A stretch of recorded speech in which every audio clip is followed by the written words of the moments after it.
John Greenwald submitted his first Freedom of Information Act request on UFOs when he was 15 years old. 27 years later, he runs an online database called the Black Vault with more than 3 million declassified government documents. Actually bring this story to Congress and say what we've already heard, but that's the problem. We've heard it at this point. I hope there's new information, but we need to get to the root of where he got everything. That way we can take the next step to actually verify it. I would love to see some agency heads. I think the Inspector General of the Department of Defense would be somebody who I'd love to see at the top of the list. I think that they've been looking into the DoD's handling of the UAP issue now for a couple of years with an evaluation that they started. They also looked at a complaint that was submitted to them. There's a lot that they, from the Department of Defense side, can bring to the table. But I think that Congress needs to turn up the heat a little bit. Well, it's the question that's plagued humankind for centuries. Are we totally alone in the universe? Simply curiosity. It is something that has always been in my mind. What is the truth behind this phenomena? Is it alien? And when I was 15, started researching it, never once thinking that here we are 25 years later and I'd still be doing it. Blanket statements to cover the entire UFO phenomenon over the past 20 years.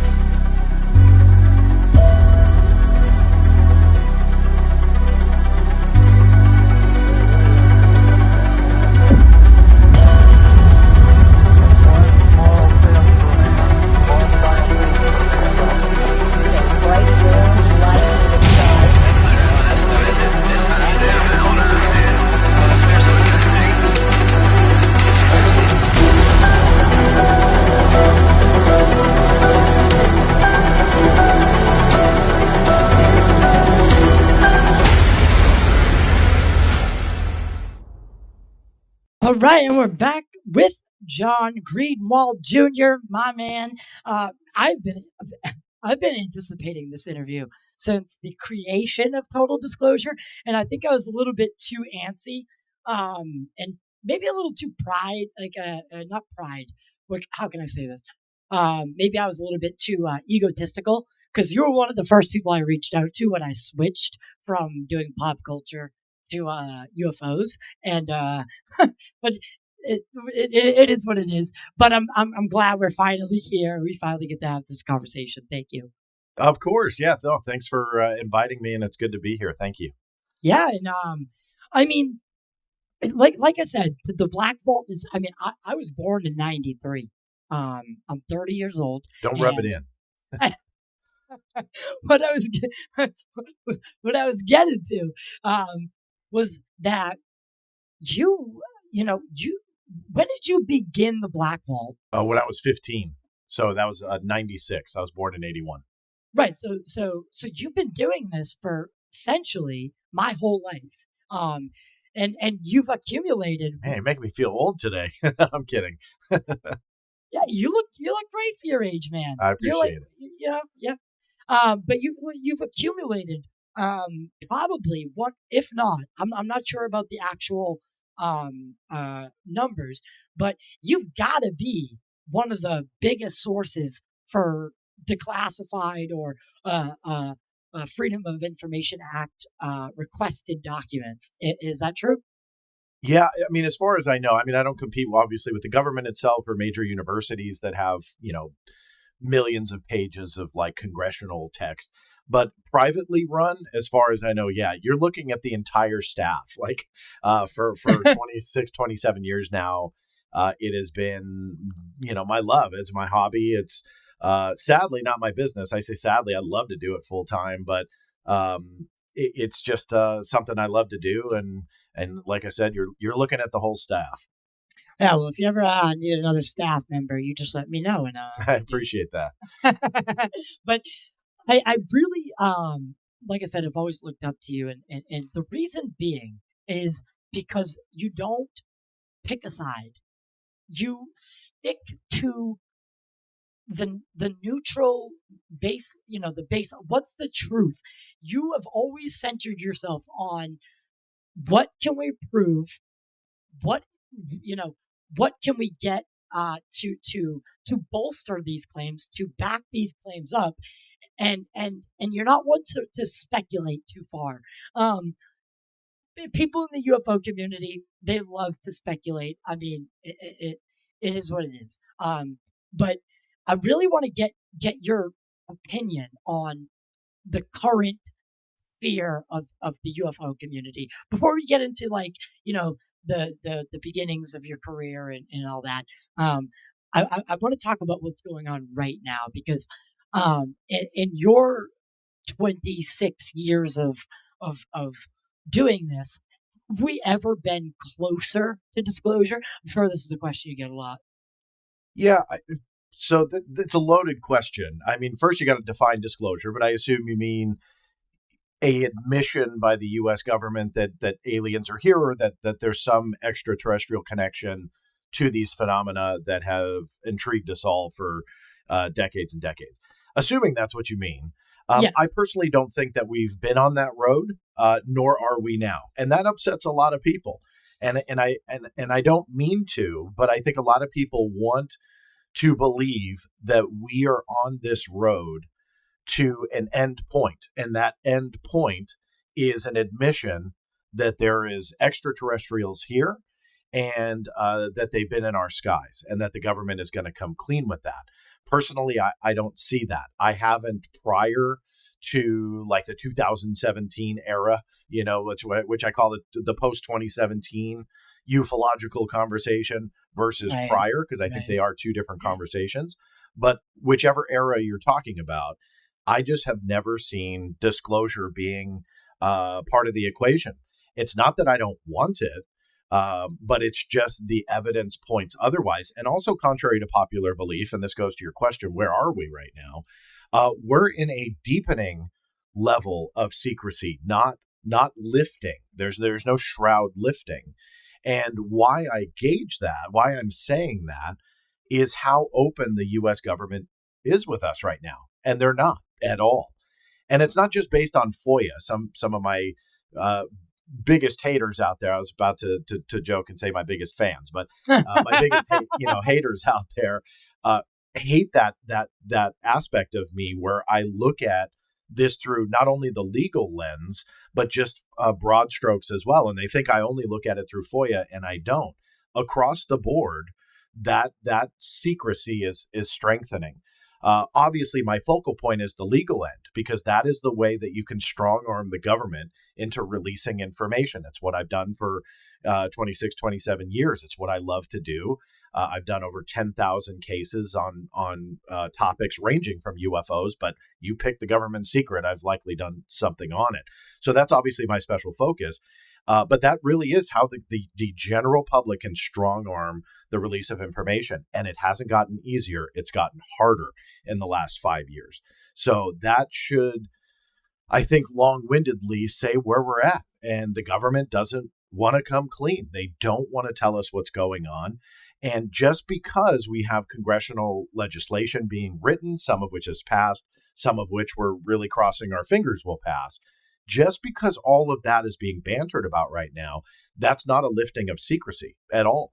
The conversation has changed, absolutely, but the secrecy has not. And that has always been my focus and remains so. And sadly, we're just not on that path to disclosure that I think some people think we are.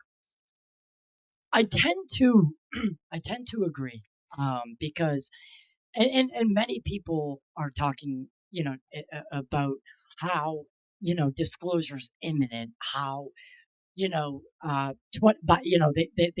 they quote guys like John Ramirez of the former CIA saying something about 2027 and how the presence will be revealed, or something will be revealed by that date.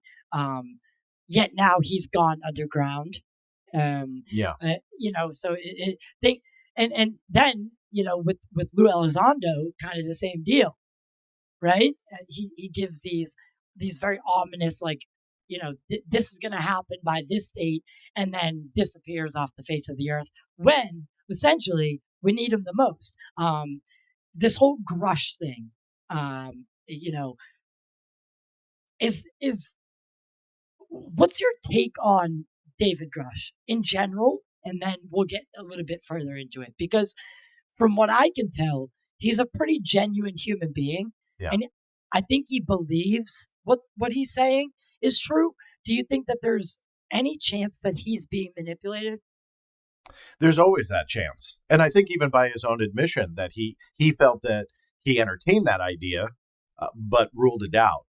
From my perspective, just being the outsider looking in, not knowing who he talked to and how he vetted that information, it's still a possibility. He doesn't strike me as a liar, though. He doesn't, I get a lot of heat for casting, I don't want to say doubt, because it's not like I've dismissed him, but rather I'm just approaching it with skepticism where, look, we just don't have proof of what he's saying. We have to trust what he's saying, which is fine. Maybe he's, spewing 100% gospel. But that's just how I've never worked. So I don't blindly believe him, but I don't blindly dismiss him either. And from that outside looking in, he does not strike me as that one that would come around and just start fabricating and lying as he goes. Like, I just don't get that vibe from him. I didn't from day one. But that doesn't mean that people aren't lying to him.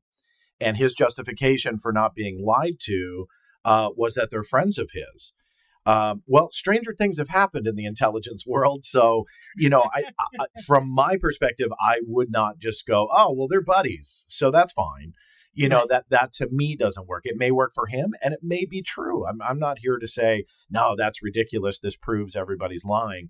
Not at all. But the bottom line is that we just don't have that proof yet. And we are talking about world and humanity altering information. Full stop, right? We can all agree to that, I think, skeptical or not. So then where's the urgency to figure this out? And we're talking about red tape this and NDAs that and security clearances. Well, to be honest with you, if the government is going to say, no, none of this is happening, and, some are hiding behind NDAs and they're using David Grusch as that conduit. So they're in the shadows and they're using David Grusch as that conduit to bring the information out. That's unfair to David Grusch. I believe that at this point, certain things should happen and they should happen quickly. I don't think that this is a process because, again, if the government is saying, no, Grusch, there's no evidence to extraterrestrials, there's no evidence of this, that, or the other thing. Well, look, the past has showed us with leaked information and highly classified sensitive issues that it comes out, and it comes out quickly, and it comes out loudly. And so that's generally how we talk about these types of sensitive issues in the past. But this is different. This is like the biggest humanity altering piece of information that has ever been alleged.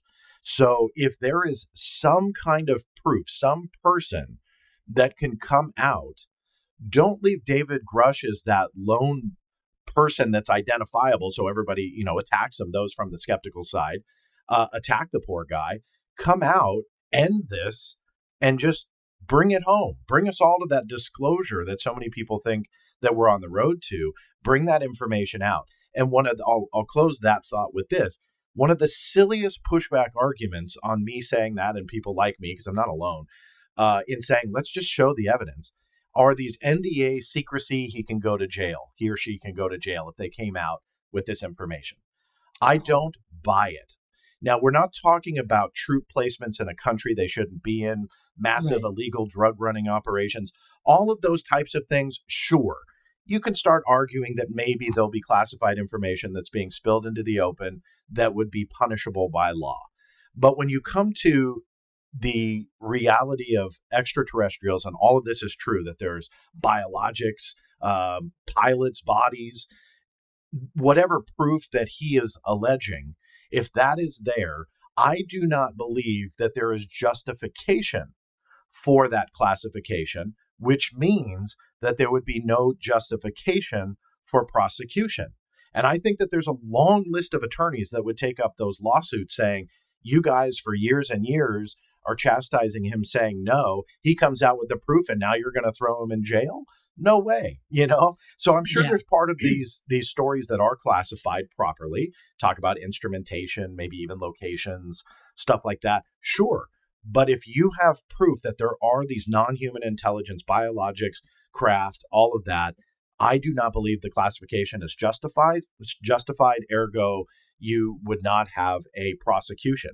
Let's now just close the thought with this. If there is justification after the fact, you would have absolute anarchy from not only the people in America, but from those humans on the entire planet going, how can you crucify this guy for coming out and showing us undeniable proof that the way humanity was on a Monday has changed fully on a Tuesday?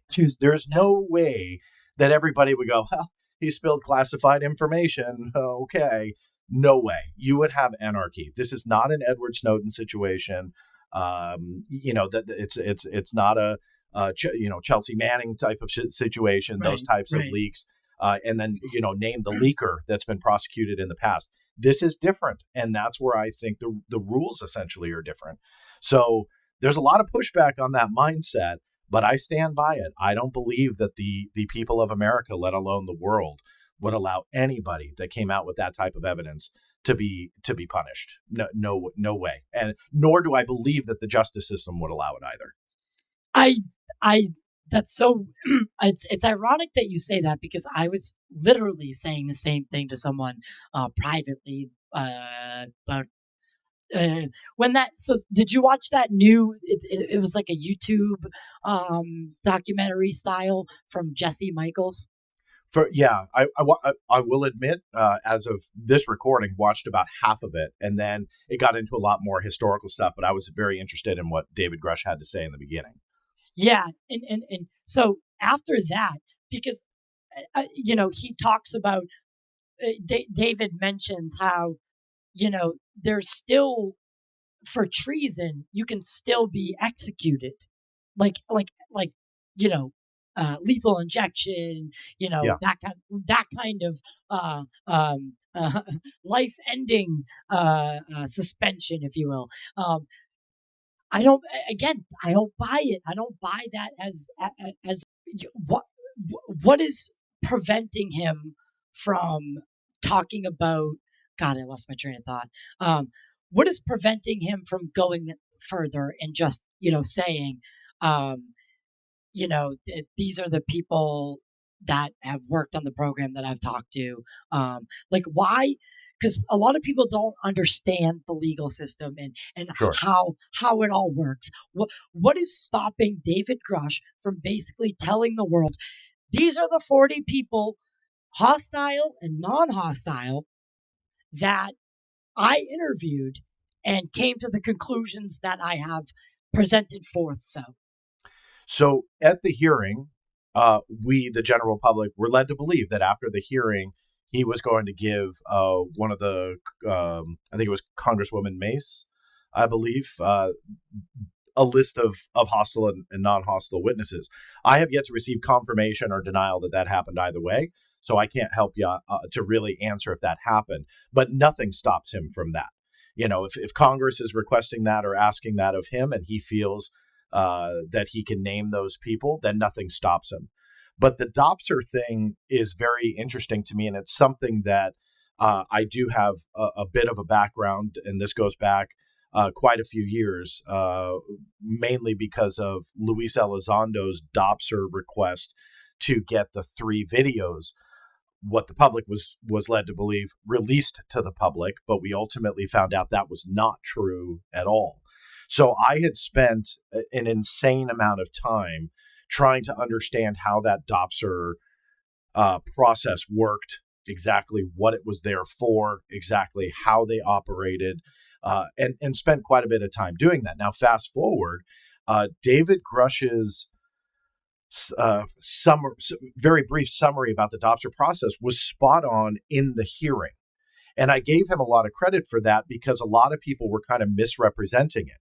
For your listeners and watchers who don't know, essentially DOPSR is an arm of the DOD that will essentially review any information that a former or current DOD person wants to publish in whatever means, sometimes a book, sometimes a media interview in the course of David Grusch's request, a TV synopsis, a child's book, a work of fiction. It doesn't matter what that former or present DOD person is doing. They need that DOPSR review. It is not a fact check process. And a lot of people don't understand that part, even though Grusch has said it, Ross Coulthart had said it, and I think the original debrief article did not, but I believe it was Tim McMillan from the debrief that later said in a interview he did about how they vetted some of the information that the DOPSR thing, if I remember that correctly, it came in his interview. So credit to all of those parties that said that. But the general public just kind of equated that, well, the DOD signed off on it. So this is kind of admission that they're allowing him to talk about it. And again, he could have made up 100% of it. I'm not saying he did, but David Grusch could have made up 100% of it, purely fabricated, submitted that to DOPSR. They look at it and they give the stamp of approval as long as they feel that there's no classified information in there. It could be a work of fiction and that's it. So the DOPSR process is fascinating to me because it is incredibly important. And you don't need to take my word for it. From the beginning article to the News Nation interview to now this newest YouTube video that dropped with Jesse Michaels, it was brought up in each of those stories, including the UAP hearing. So it's an important thing. But we haven't seen what David Grusch submitted for approval. And that's what I want to know. Why haven't we seen that yet? And we keep hearing about it. If nobody was talking about it and nobody cared, then I could understand I'd be getting a lot of kickback like, John, who cares? You're so worried about paperwork. And although there's some truth to that, I would say, okay, well, maybe I'm just pushing too hard. But on the contrary, everybody has found a reason to bring it up, from the journalists to the congresswoman, or I think it was Luna. Yeah, Congresswoman Luna had brought it up in the hearing. So if all these people want to reference DOPSR, then it's important. You don't need to take my word for it. So let's see what David Grusch put in there. And we haven't seen it. And every day that goes by, it makes me realize, hey, there's something more to this. So back to your question, he can give Congress directly those names. Likely would get in trouble if he put those out into the public realm. And to be honest with you, I mean, that's not something I demand transparency on. What I look for is, and that wouldn't be in his DOPSR review, what I look for is what was in his DOPSR review when it came to bodies, when it came to crash retrieval, when it came to non-human intelligence. What exactly did he say? Okay, DOD, I'm going to go out and say this. Well, what is this? We're led to believe that it's all of that, and maybe it is. But why aren't we seeing it? It's 100% cleared. There's no rhyme or reason that I can think of that would withhold it. And the only thing I came up with was prior to him testifying at the hearing. And the only thing I came up with was, well, maybe there are certain aspects of this that he wanted to maintain, kind of confidentially from the public until a hearing were to take place. Then he puts those to Congress under oath and then really kind of gels this story together. Right. However, now we have the hearing. So that kind of gets ruled out now because all that information, if he's cleared to say it and it's important, then that should have been in that hearing or in one of the news interviews or something. So at this point, I have no reason for him in my head that I can think of for him to withhold it. So the big question is why? Why? Yeah, absolutely. And one of the things that he mentioned in the recent YouTube, I'm going to call it a documentary because it was kind of, it's 2 hours. It was, yeah.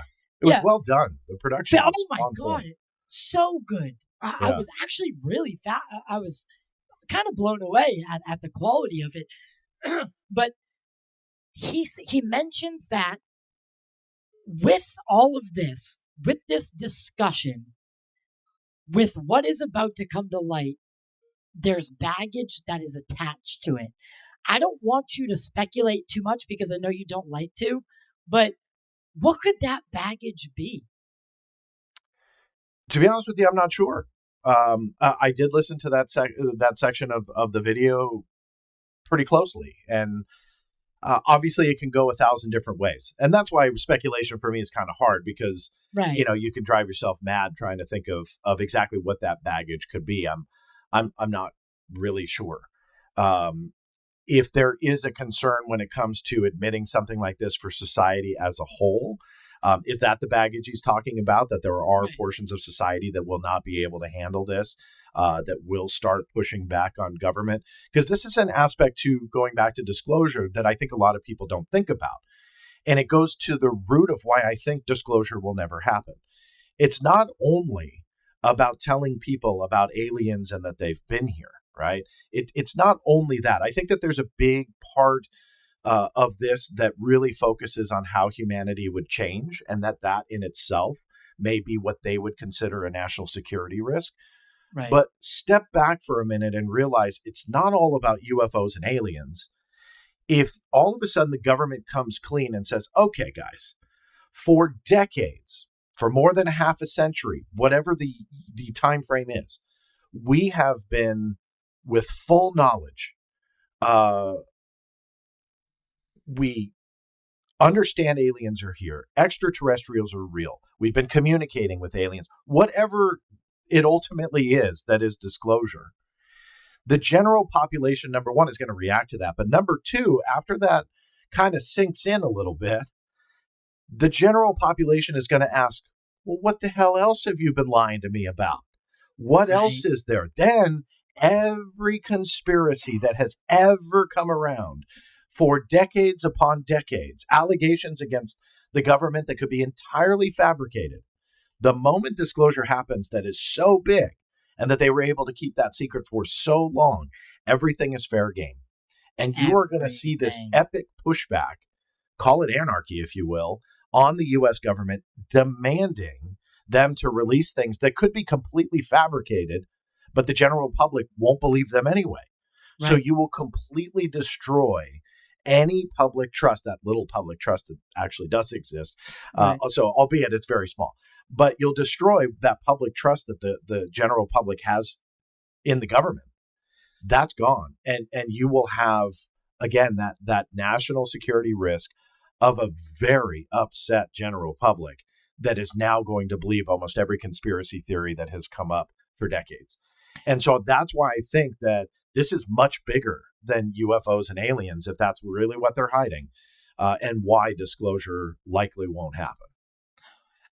You know, that's a very, very well put thought process.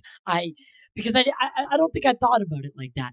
Not only would the public trust in the government, what little of it is left, would erode, but the deal between its citizens and government is, okay, we'll pay our taxes, we'll vote, and you create the rules, you protect us. It's like a give and a take. You work for us. But what if they were to come out and say aliens are real? We've known about it. We're in contact with them. We've struck some sort of agreement, because Grusch also talked about that. Yeah. The next thing is people are going to be like, well, how can they protect us from these things, from whoever these visitors are? Because if they can't protect us, if they can't protect, I don't know how to phrase this properly. Well, you're not number one anymore.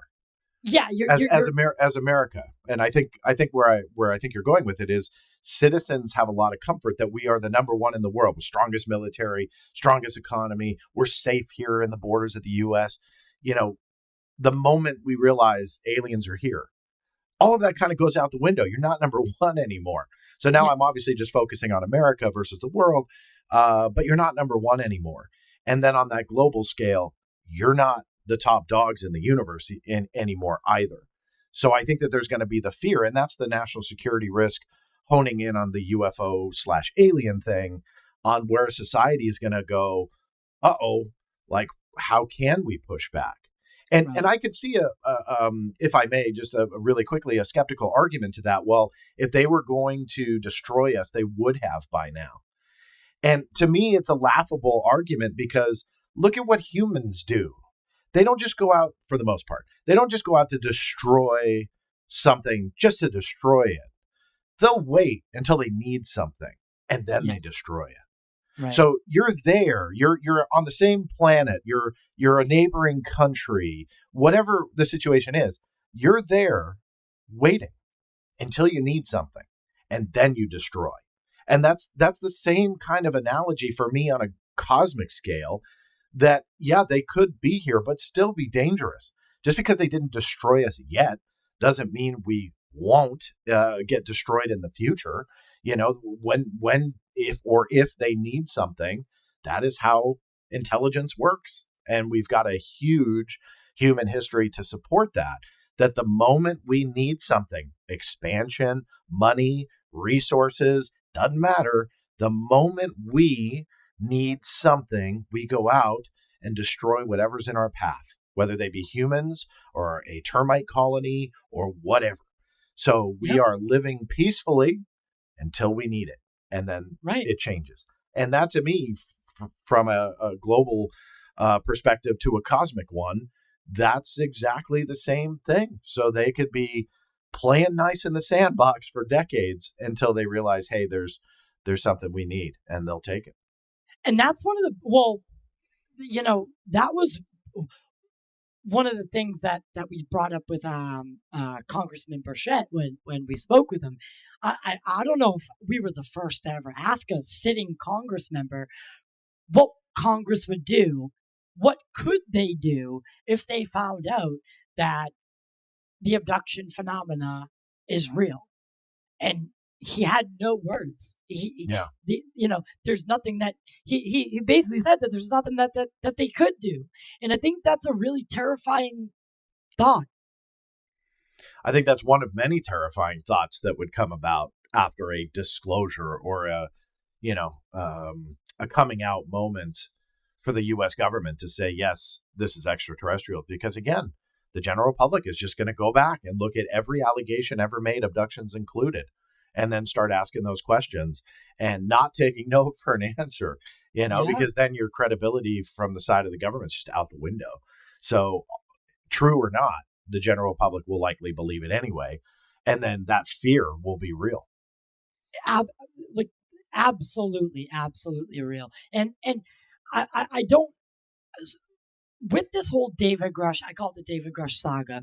Have you started digging into it with FOIA requests? And have you been, I know you've got that keen eye and you look for key phrases and keywords to use that will enable you to seek out the correct places to look and send these FOIA requests. Have you been inquiring at all since the David Grusch story came out? Are you digging into this and trying to find out,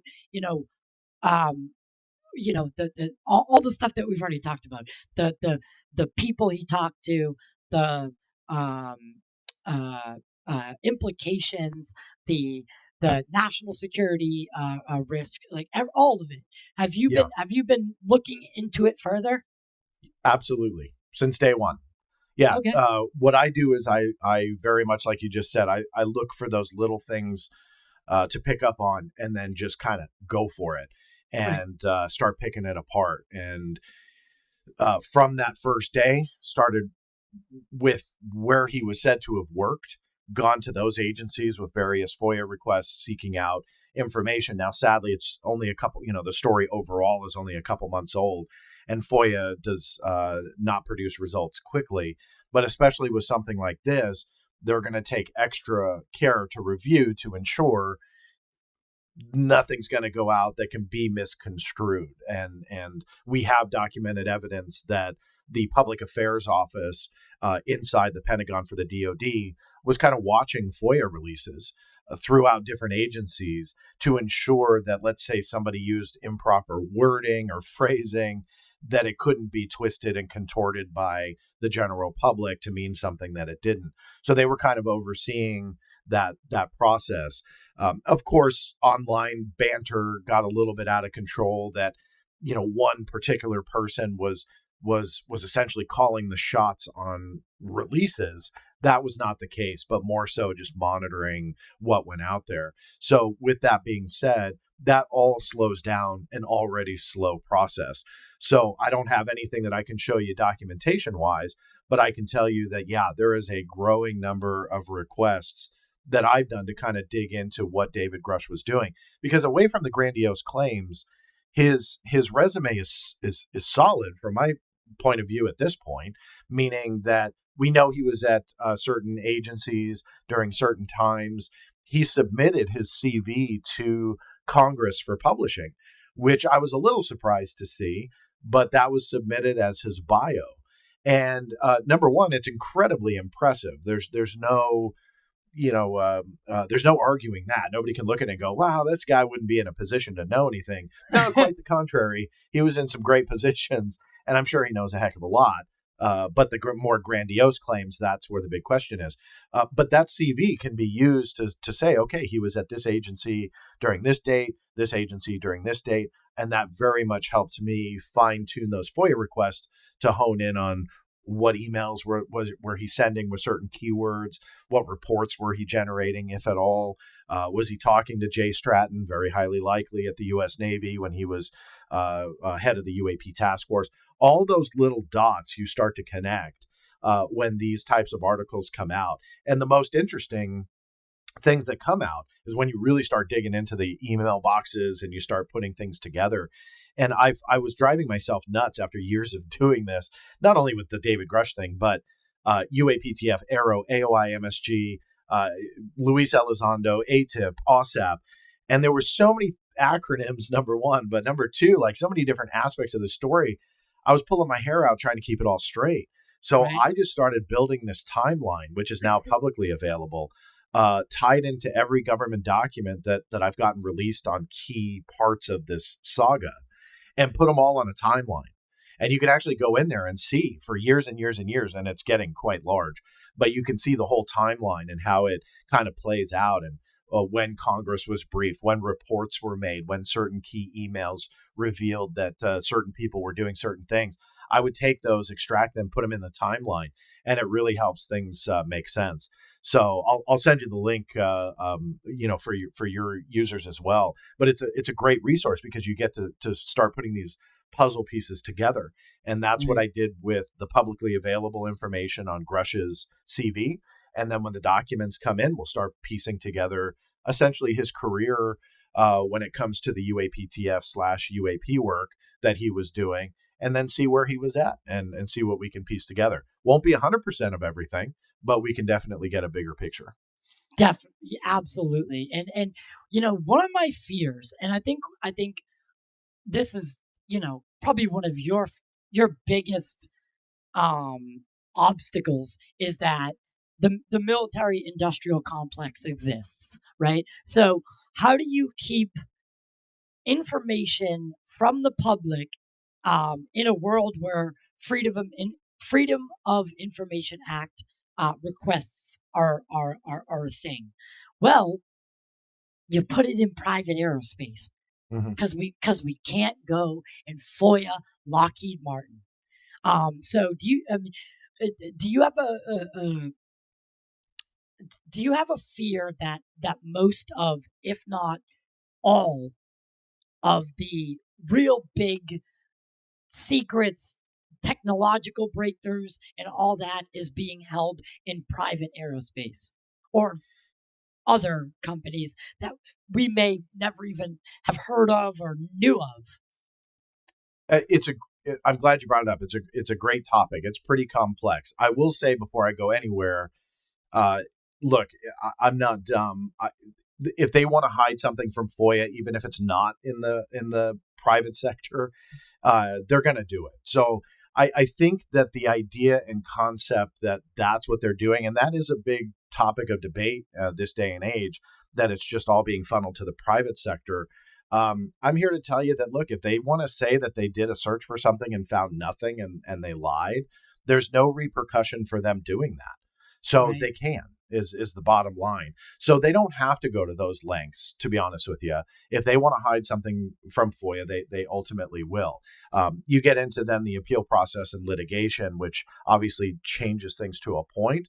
But let's face it, most people don't go that far. They don't take the government to court in the majority of cases. So if they want to lie, they'll lie. If they get caught in the lie, nothing ever happens. You know, they may get a slap on the wrist decades after it happens by Congress, or someone somewhere or an agency will get a presidential apology that nobody really hears about. Other than that, doesn't matter.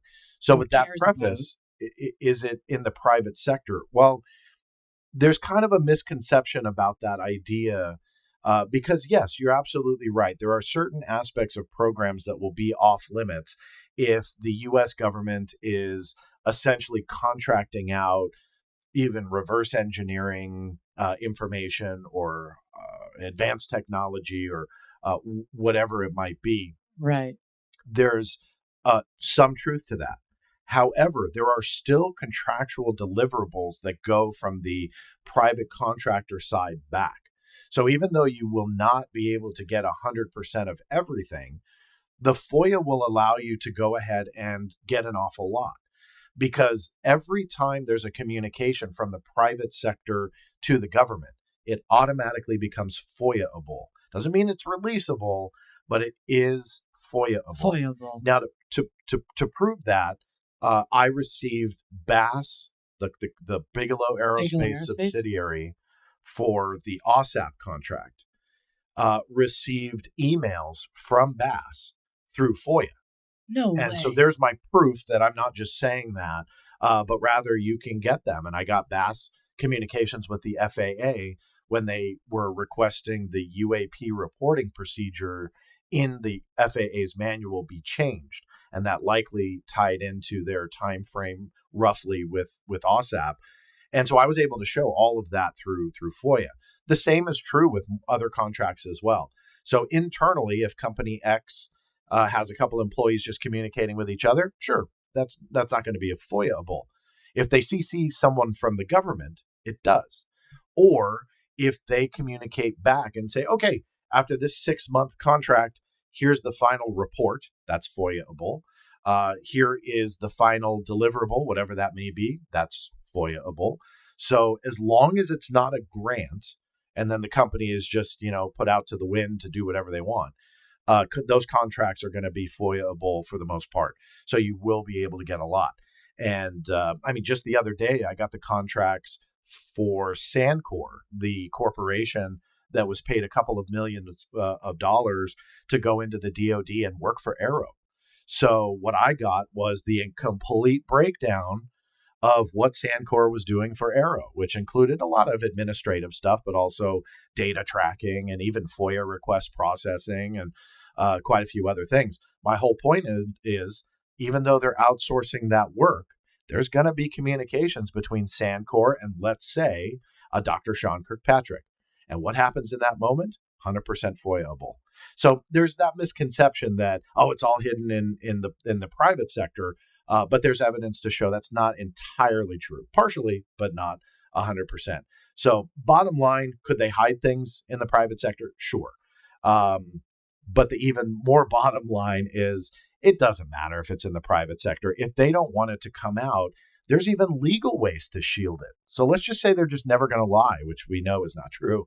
But they don't even have to lie. There are exemptions in place that if national security applies, classification applies, that's the roadblock. It's not putting it into the private sector. Yep. Once you slap that national security tag on it, it's a rock wall. There's no budging on that. I do want to talk to you about a few things aside from what's going on obviously in the current sphere of UFOs, and you've done a lot of work in this field. How did it all get started? Why are you interested in this work? I love every aspect of what the government doesn't want to tell us.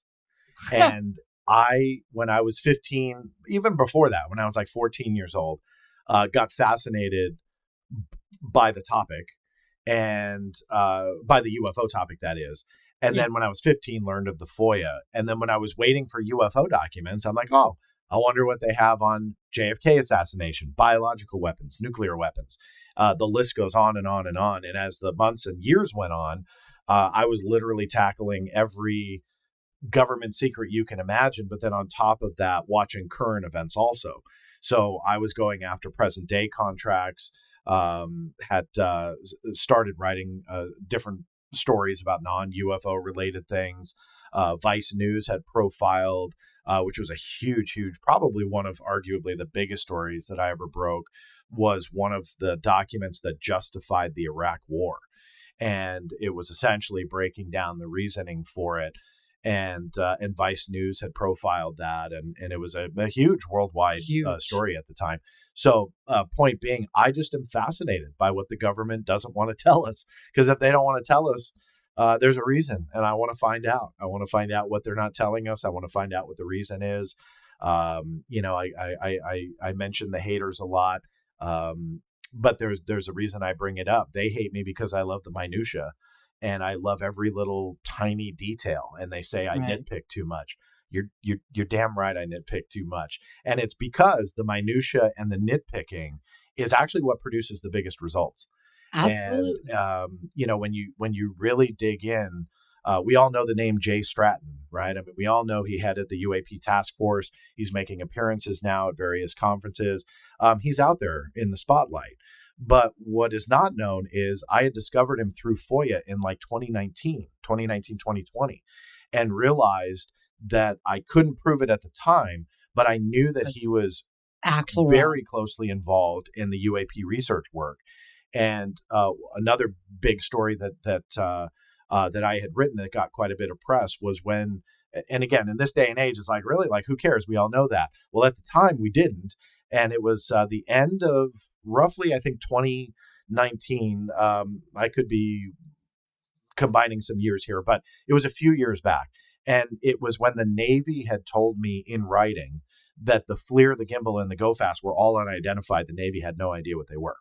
And even though, again, we were kind of hearing that from like Tom DeLonge and so on and so forth, the government wasn't touching it. So this was the first time that the military had gone on the record. Well, fast forward, I dug in to that statement on how I got it. I mean, I know from the public side, pointing to my email monitor here, but I know how I got it, but I want to know how the government made it. So I dug into all the documents that were in communication with the spokesperson by the name of Joseph Gradisher. He was the one that was attributed this particular statement that I got. And by doing that, discovered that it was a guy by the name of John J. Stratton who wrote it. And not only did he write it, he wrote a lot more. Gradisher just trimmed it up. So by going through those little, nitpicking parts, you start discovering big things and you start to get a bigger picture. And so, the minutia, the little details, absolutely love it, because that is where the value is. To make it more timely, the UAP report just came out recently from NASA. And look, I mean, everybody's going to be let down and they just kind of read through it once and throw it on their desk. Go, well, that was a waste of time and money. Not really, because behind the scenes, I'll bet money right now that the FOIA request will produce the communications between most of the panel members, and you'll start to see exactly what they were bantering about for the most part. And you'll start to see what they were looking at. And all of that gets condensed down into their report, sure. But the report is like the tip of the iceberg. The real stuff is the minutia. So I don't take it. I'm hated for that. But honestly, it's one of my favorite things, because that's where you really learn how to dig and you find out these things. I'll give you one more quick example. The National Reconnaissance Office released some documents that were heavily redacted that dealt with UAP. But entwined in the stuff that you could read, revealed that the UAP task force had a full advisory panel. At the time, this was not known. You could assume it, like you'd think, but just like there wasn't a whole lot known about the task force.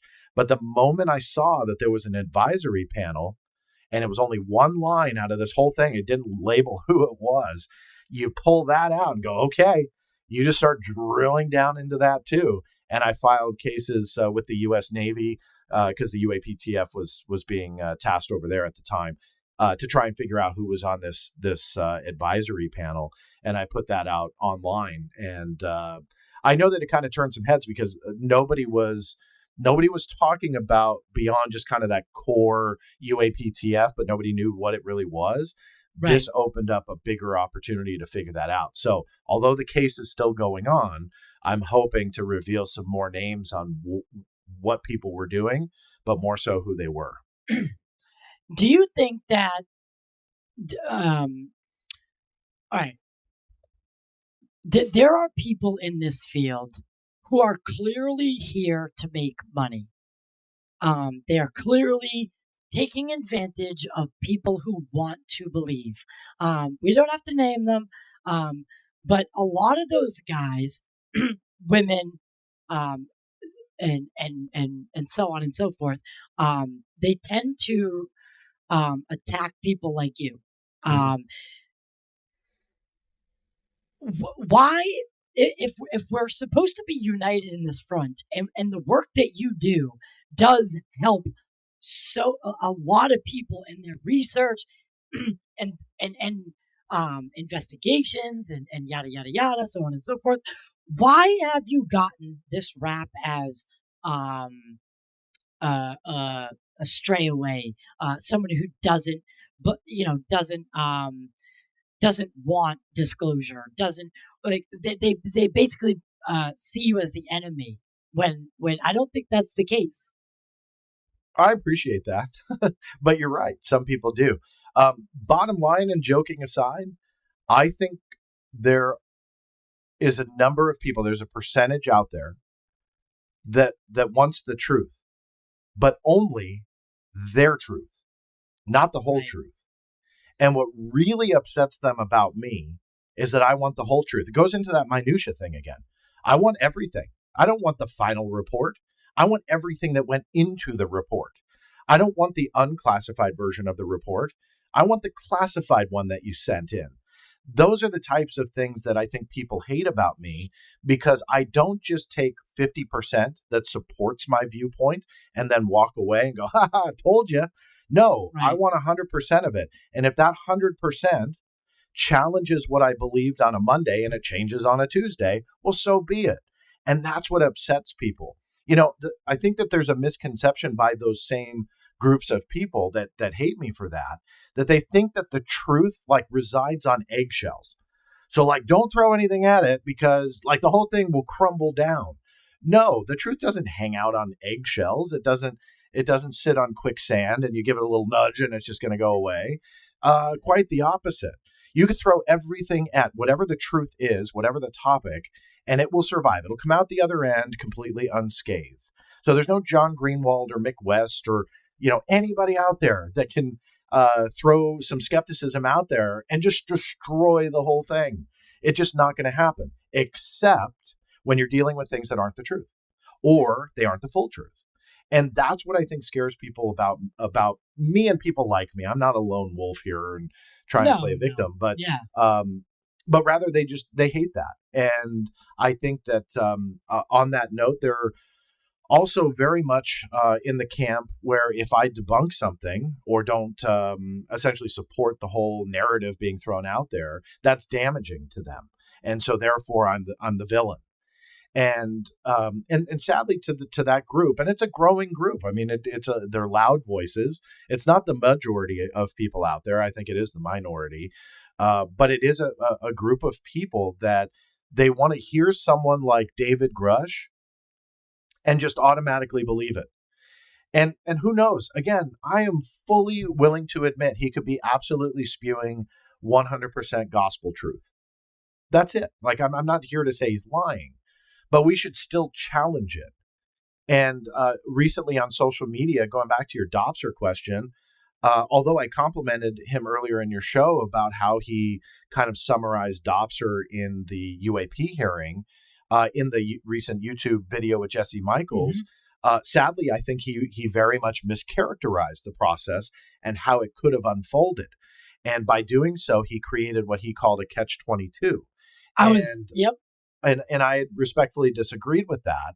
And so what I did was, when I posted that, I used evidence. There's a reason why I'm bringing up this example, but I used actual verifiable evidence and documentation to support my viewpoint. I also said in the post I could be wrong. But to support my viewpoint, and I feel very strongly that it's an accurate one, I use that evidence and citations that anybody can verify. The rebuttal, I didn't get anybody to actually disagree with me and say I'm wrong. They disagreed with me and said, you're not as smart as him. And that was it. That was their argument. Well, that's likely true. He's an intelligent guy, and that's it. But the biggest pushback was, well, he worked in government secrecy and you don't, so he knows more. But that was it. They couldn't refute it. And that's the interesting thing about that kind of group of those that hate people like me, is that they don't argue with facts or evidence. They argue with their gut and their heart. They want to believe something. And so therefore you're wrong. It doesn't matter if you have evidence to back it up. We don't care about that. You're just wrong. Yeah. He's smarter than you. So that's it. And that's, I think, really the root of anybody that comes forward with an opposing view. And I give a lot of credit to Mick West. I know that he's not liked in some circles, and I get heat every time I compliment him, and I don't care because he is an incredibly valuable voice to this conversation. And he's a prime example of what I'm referring to, where he comes out and he does experiments and fully admits when he makes mistakes, and he'll go back and essentially go back to the drawing board. I'm sorry, you have to respect that. For somebody to publicly say, oh, well, this was wrong, but I went back and I did this and kind of fixed it or adjusted or whatever he needs to do. So it's an important voice in the conversation.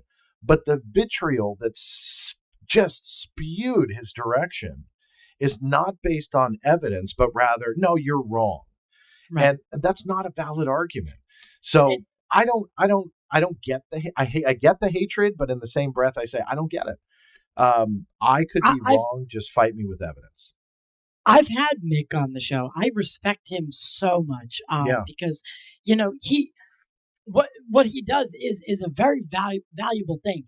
And to add on to what you say, when someone feels that you are challenging their truth, right? Like you talked about, let's just say, I love George now. I love him. Jeremy, I think he, I think Jeremy's a little full of himself, if you ask me. But nonetheless, I digress. When you challenge them, they don't come back with an intelligent rebuttal. They character assassinate. Yeah. And that's when you know that they have nothing. Just like you said, I mean, I believe George, George has invested so much of his life into Bob Lazar and that story that if it were to come out 100% that Bob Lazar was full of shit, which I'm not saying, again, I'm not saying that. I think it would. I think it would ruin his reputation, and I think he's very worried about those kind of scenarios. So I don't know. Again, I love George Knapp. I'm not saying anything bad about him. I'm just saying he's when you get these guys that have invested so much of their time into a story and they've dug into it and they want to believe so badly. Yeah. That no matter what you present them with, they can't see it. And that's a dangerous part. Going back to your question about money and those who make money, when you have that type of reliance, it becomes problematic. Meaning, then you're taking maybe a unbiased approach, and we're all human. But if that's your living, if somebody is purely making documentaries about this particular topic, and that's all they do, then obviously you have a vested interest to have a certain angle.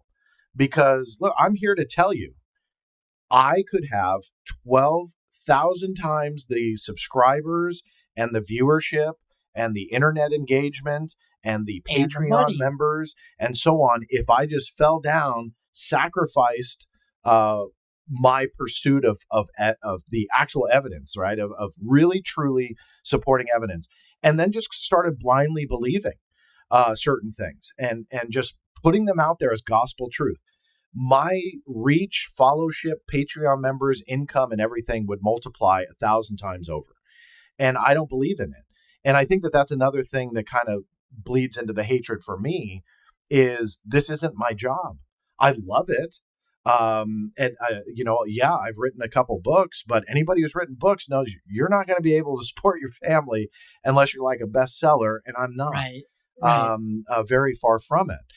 In fact, I actually when adding up all the server charges and stuff, I actually will lose money by the end of the year when it comes to Black Vault related expenses. But I have a job outside of this. I work a lot of hours on that particular job. There's reasons, like I have envelopes here, has nothing to do with the Black Vault. It's a working office. I don't have a set. This is just what I do for a living. And I think you're people passionate. Hate that. Yeah. And people just hate that fact that they try and attack me and they say, well, you have a financial interest in this, so of course you're going to debunk, which is one of the lamest arguments I think I've heard, because number one, it's not even true.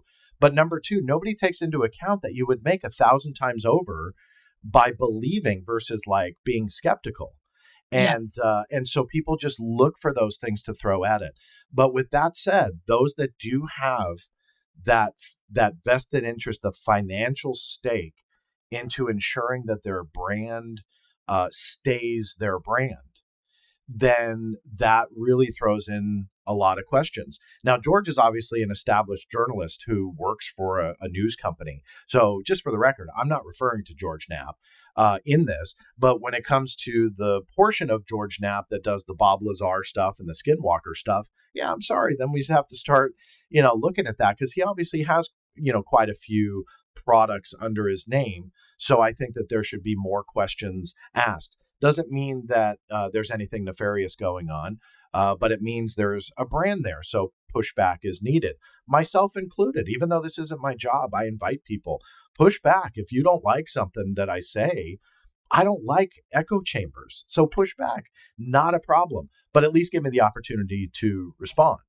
And because I love that healthy debate. But sadly, a lot of people don't. And the 29 Palms UAP debacle, when it comes to our specific example here, is a prime example of that. And what is not needed in those types of conversations, when you do, again, that polite pushback, was when I made references to that exercise that was going on and found the video that had flares in the same formation as the UAP that was being bantered about, like an identical formation. It's undeniable. It was undeniable. It's right. Well, you'd think it's undeniable, but you know what happened? It was a very interesting thing that happened where somebody who, didn't have a lot of followers, like a select few handful of followers, doesn't matter, created a conspiracy theory that I had worked with the DOD, and I'm not joking, to essentially, they fabricated their online page to show that it was online before it actually was. Worked with me to post the video, and it was all to debunk this thing. Now, I stressed that this person was like kind of a nobody on social network, but who do you think boosted that and said that they were shenanigans and essentially played into this conspiracy? Jeremy Corbell. And I was so taken aback by that. I'm like, you've got a 10 follower person here on social media concocting a easily disproven conspiracy theory about me personally and claiming that I'm working with the government, and your response not to any type of legitimate criticism, questions, or evidence being posted. He ignored all of that, but he amplifies the conspiracy that the DOD is working with me on that video. I'm sorry, that made me lose a That's lot laughable. of respect. It is very laughable and frustrating. It was laughable and frustrating because after it got amplified, and anybody can look at this. This was then parroted by quite a few other accounts on various threads, and it has stuck around that the video didn't exist until after After the the UAP fact. thing story. Yeah. All disproven, 100%. And you can verify it through Wayback Machine. But nobody cared. Nobody cared about the evidence. It was all about the conspiracy. And that goes back to your question. And I'm sorry to rant a lot with your No. question, I love it. The whole point being is that when you have that financial vested interest in stories, when evidence is presented, it's easier to go the conspiracy route to try and destroy the evidence than it is to actually deal with the evidence. And that's what's really frustrating this day and age, because I don't want to just pick on Jeremy here. That happens a lot. And it's really unfortunate because it's such an important conversation to have. But the moment we start, wheeling out alien bodies in Mexico that have been disproven in the past, right? I was really going to bring it up. I hate to bring it up, but we have to. No, we have to. Yeah, it's unfortunate because who's got the financial vested interest in stuff like that? Who has made money doing ticket sales for the Roswell mummy years ago, right? I'm sure there was a lot of money made on that ticketed event to unveil this Roswell mummy slide. And what happened? It was all bunk. Now, fast forward, you've even had some proven hoaxes in between. But look, I'm not trying to pick on Jaime Maussan, but he's got a financial vested interest in this too. And he's got a heck of a following. So you have to maintain that brand. Bottom line, that's when the pushback has to be a little bit harder. And we need to be more of that unified voice to go, hey, wait a minute. Okay, let's kind of take a step back here and question X, Y, and Z. And if they ignore those questions, that's your answer. Right. Absolutely. And I did get a message from somebody, and they had said, they were asking me, is this Mexican, is this story real? Because they're kind of new to the subject. And I was like, listen, I'm going to do a show with John Greenwald Jr. and we'll talk about it, and just watch He'll burst the bubble. He'll burst the bubble for you. Tell me why this is not anything special. Well, it's been around before. We know that for a fact. This surfaced years ago. They were talking about the Nazca mummies on Gaia, which was all connected to this story, and I followed it back then very, very closely to see how it kind of played out.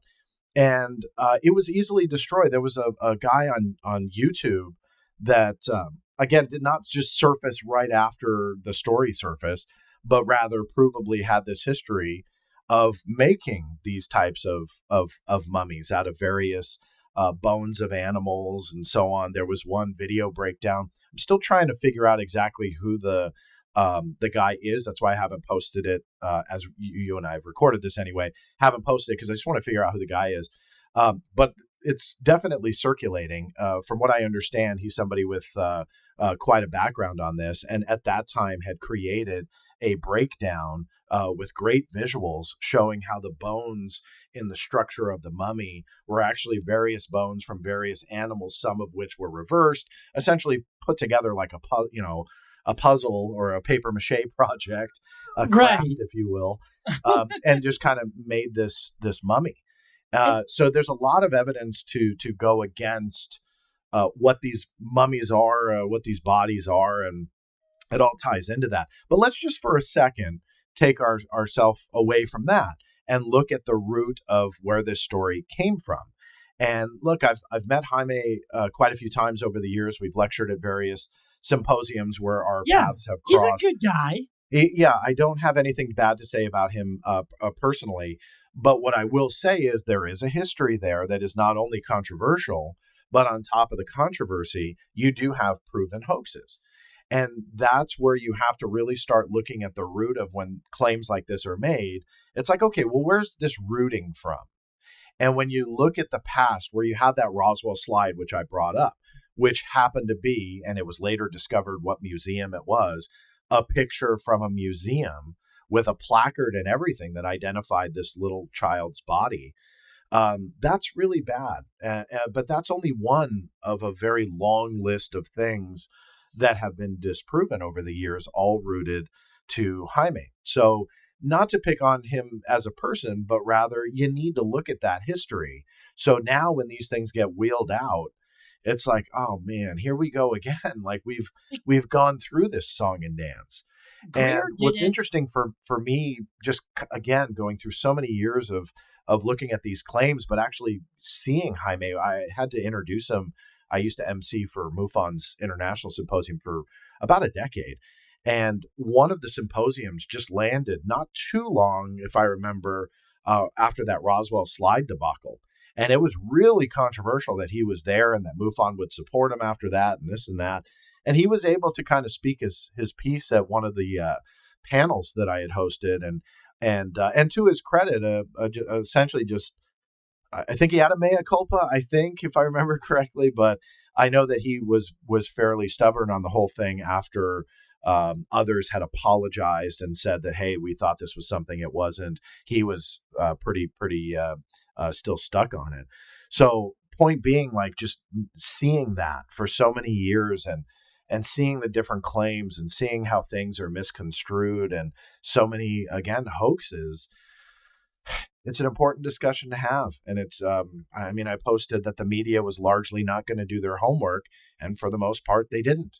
And it's unfortunate. This is where journalism has to come in. You need to vet who is making the claim, because that is part of the story. And in this particular case, it's paramount to the story. So we'll see how the story unfolds here in the coming days and weeks. But that's to your question, stemming from your friend's question to you.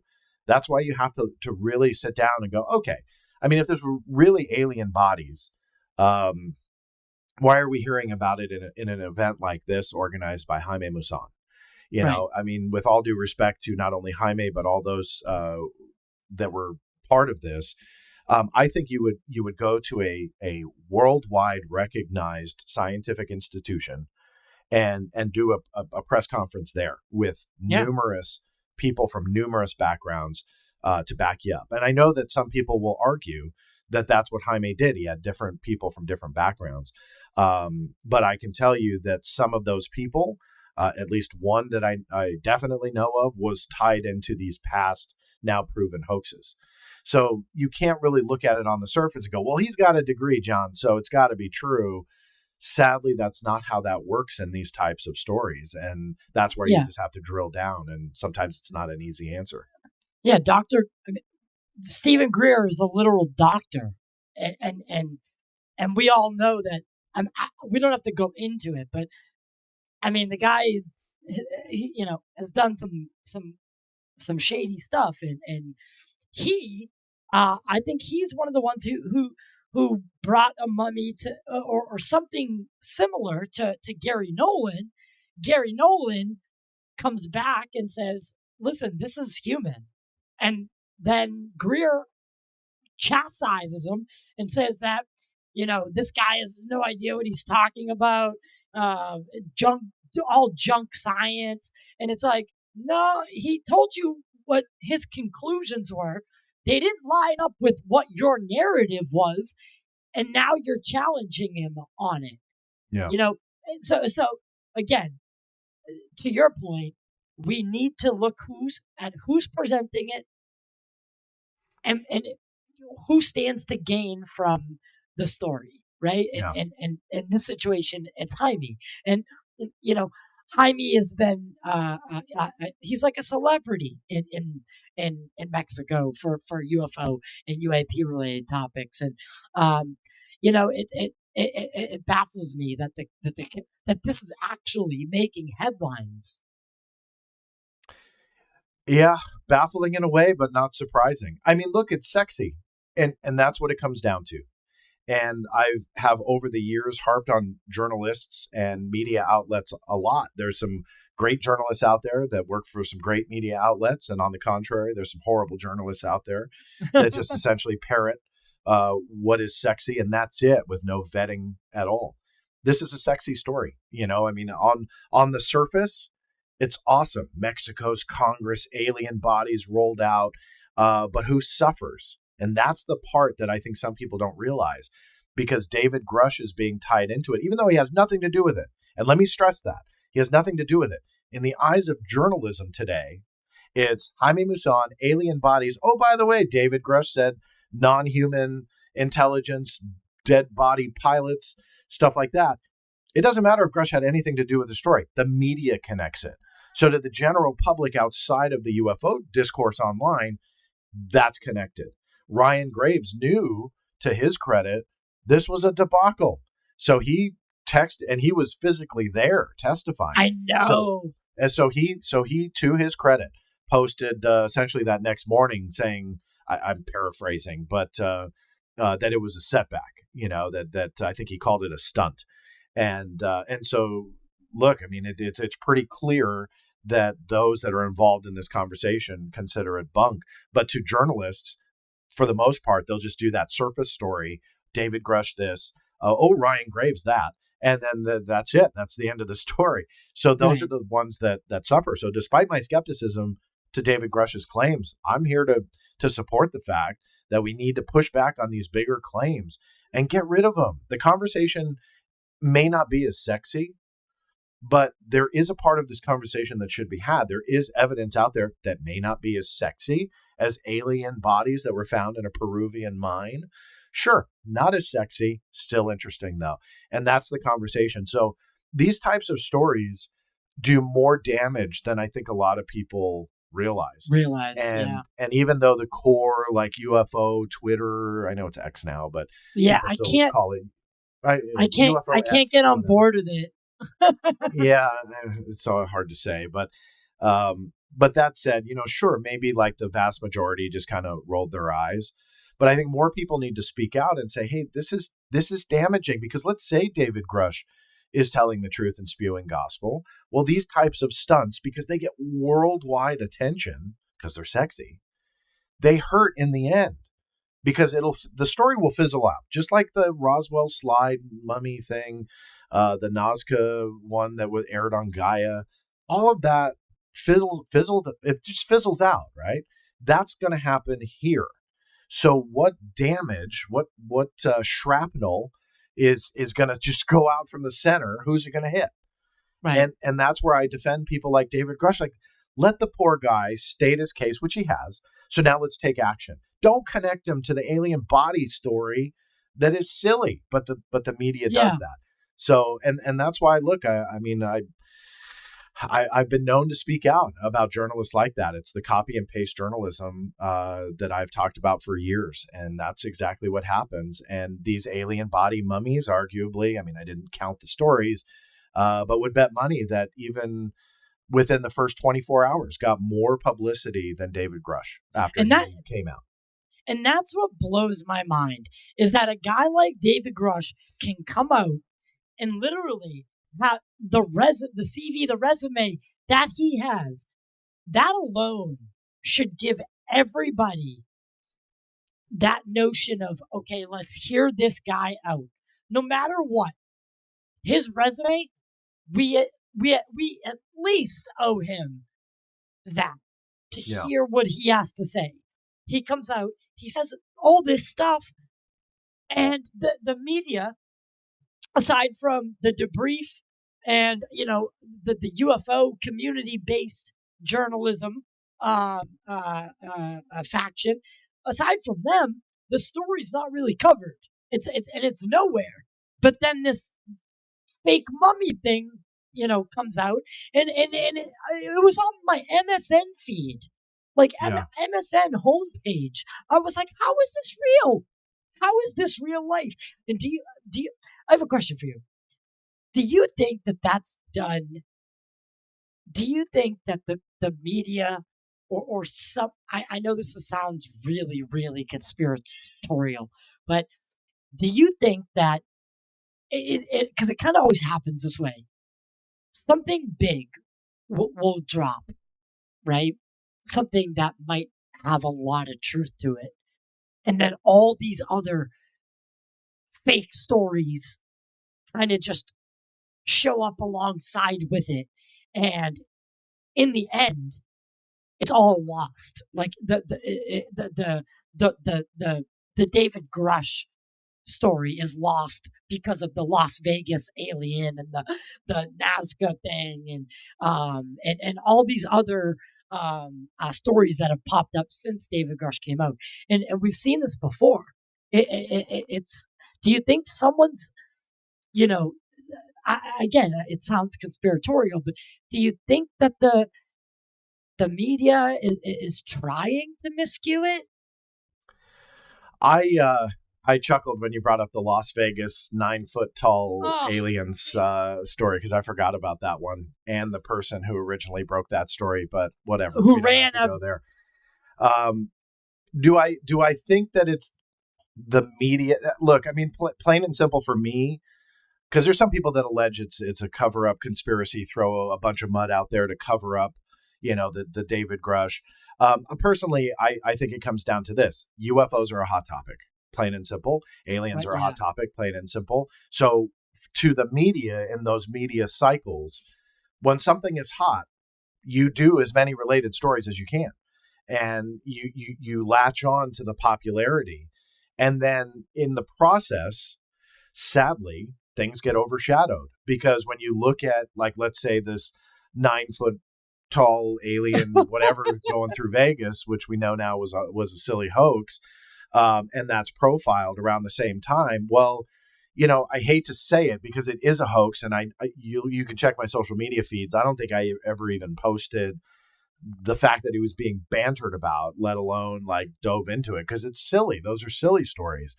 But you have that sexiness to go along with it.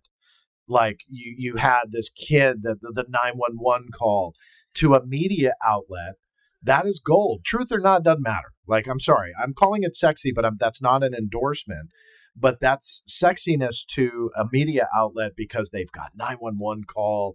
They've got a kid coming forward with a YouTube video. Even the police, police were like, "Oh gosh, that makes any story sexy." Yeah, the body cam footage, it could be of nothing. I was like, which it actually was nothing. Which it was, right? And I was like, this kid, I mean, I don't know, the stars aligned for him for about a week. And the whole time I'm sitting there and I'm like, Ross Coulthart just did a groundbreaking, like, if true, paradigm changing News Nation interview. And we're talking about something in Vegas that God, it infuriates me.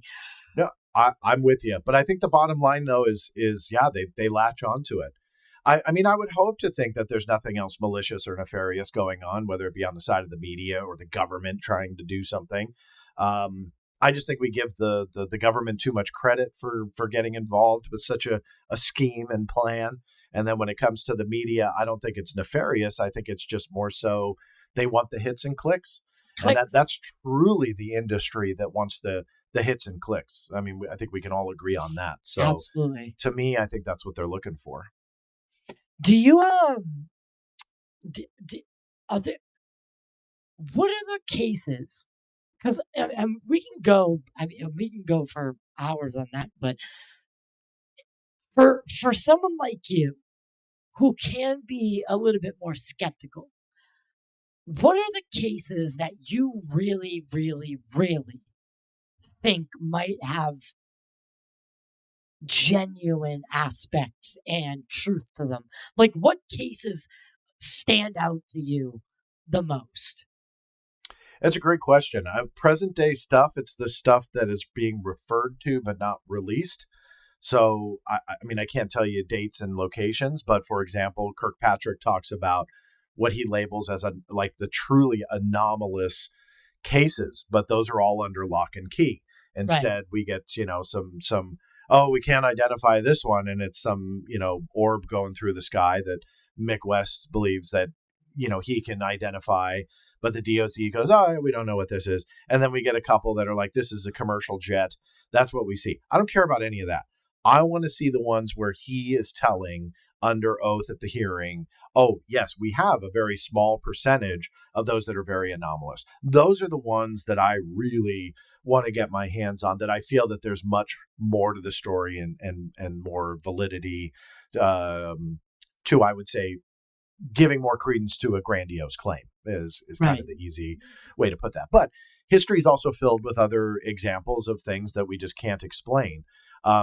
One of my personal favorites is not one I discovered, but what got me interested in this was the 1976 Iran incident.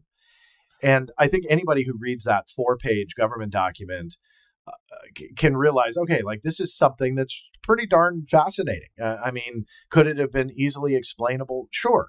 But for those who don't know, in a quick nutshell, you had one UFO that was seen over the city, multiple UFOs come out of it, one of which either landed or hovered directly above the Earth, casting a light about a third of a kilometer in diameter. You had it strategically shut down not one, but 2 incoming F-4 Phantom jets. That's something that's technology that's pretty advanced for 1976.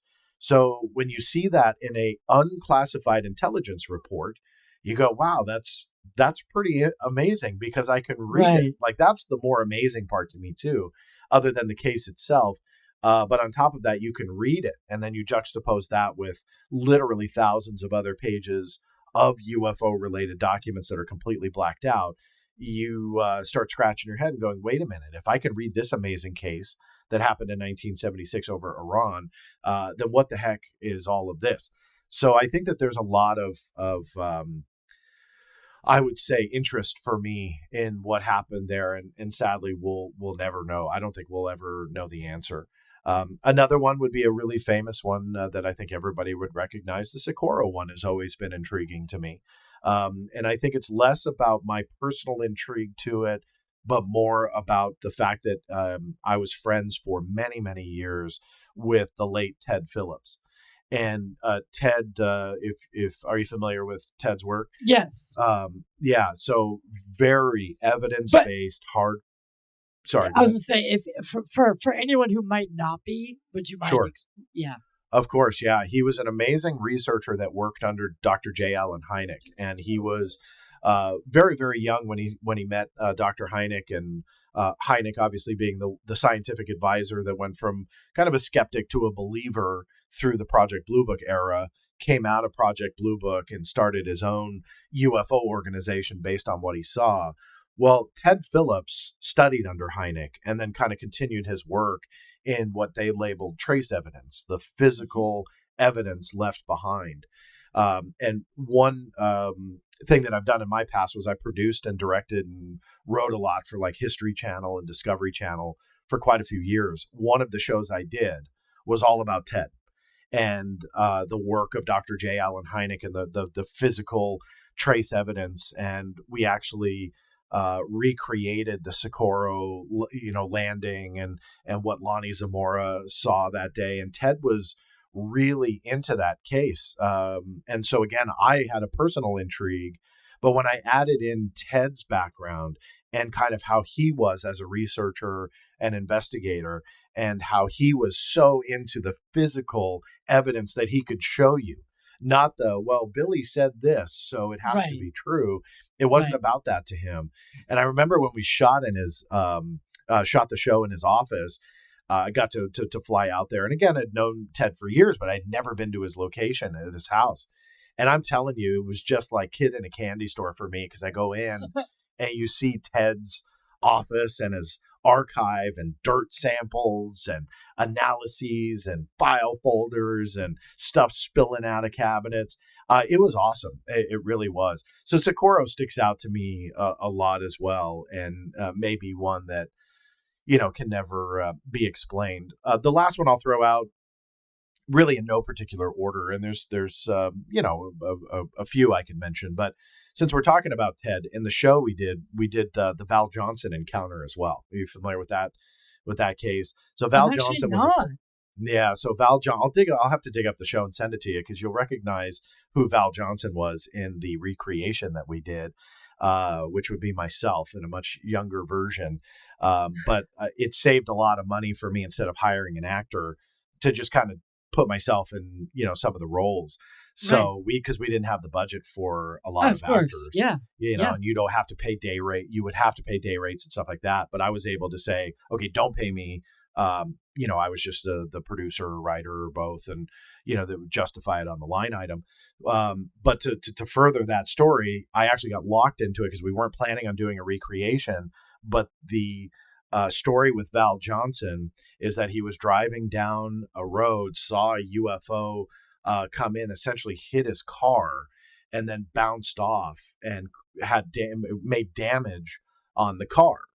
And on top of that, created this huge dent in the hood, but ended up snapping the antenna on the top of his car.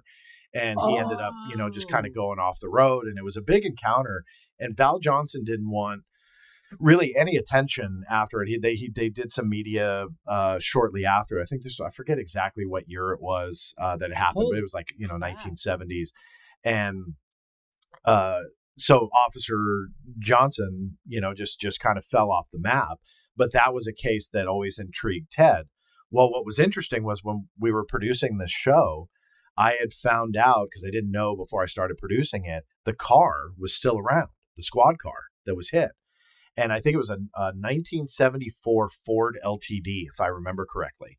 And because we had to match it for our recreation. I went out and actually found a 1974 Ford LTD. I think that was the year. But the same color and everything for the squad car. It was a stock Ford color. Well, we fly out to the museum where it's at. And I fly Ted over, and he'd never seen the car before. And we shot the entire interview. He got to see the car for the first time. But to this day, that case was never solved.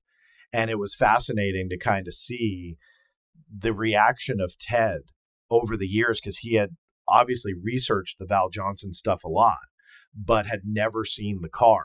And the car resides in the museum, as far as I know, to this day. And you can go and see it. The damage is still there. Well, they let us shoot in the car. They let us actually open the door. No way. And so what was cool was I had... you got to send that to me. Oh, it was awesome. So I'm shooting this thing with Ted and asking the questions. Then they say, yeah, if you guys want to shoot in the car. And we're like, wait, we can get in? And so who ended up being my director on the show, he was there with the camera shooting this interview. And the director looks at me and goes, get in. You're going to be Val Johnson. Well, obviously, I was just wearing my normal clothes.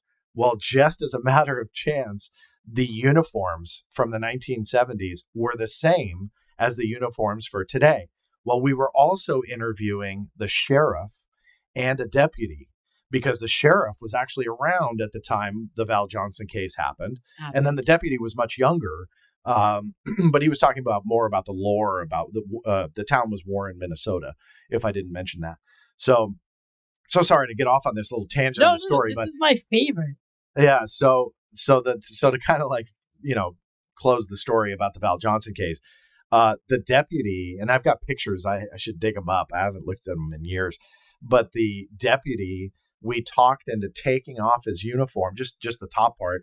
And I wore the uniform and got in the car and ended up being Val Johnson. So we shot the recreation, the close-ups of the actual car. And then you'll see me because as the story goes, after he crashed, he was kind of hunched over the steering wheel. So you'll actually see me crashed on the steering wheel. And we had, I think we were able to get some smoke effects in there. And do the recreation. So it was a lot of fun. But the production part aside, the Val Johnson case was huge to Ted. And so that's always stuck out, not only because of the personal connection I had with recreating it for History Channel, but on top of that, just what happened, what ultimately hit his car. Because this wasn't anything that was easily explainable at all, like a rock or anything like that. And the way, I should say this, because some people may say like, oh, well, somebody threw a rock.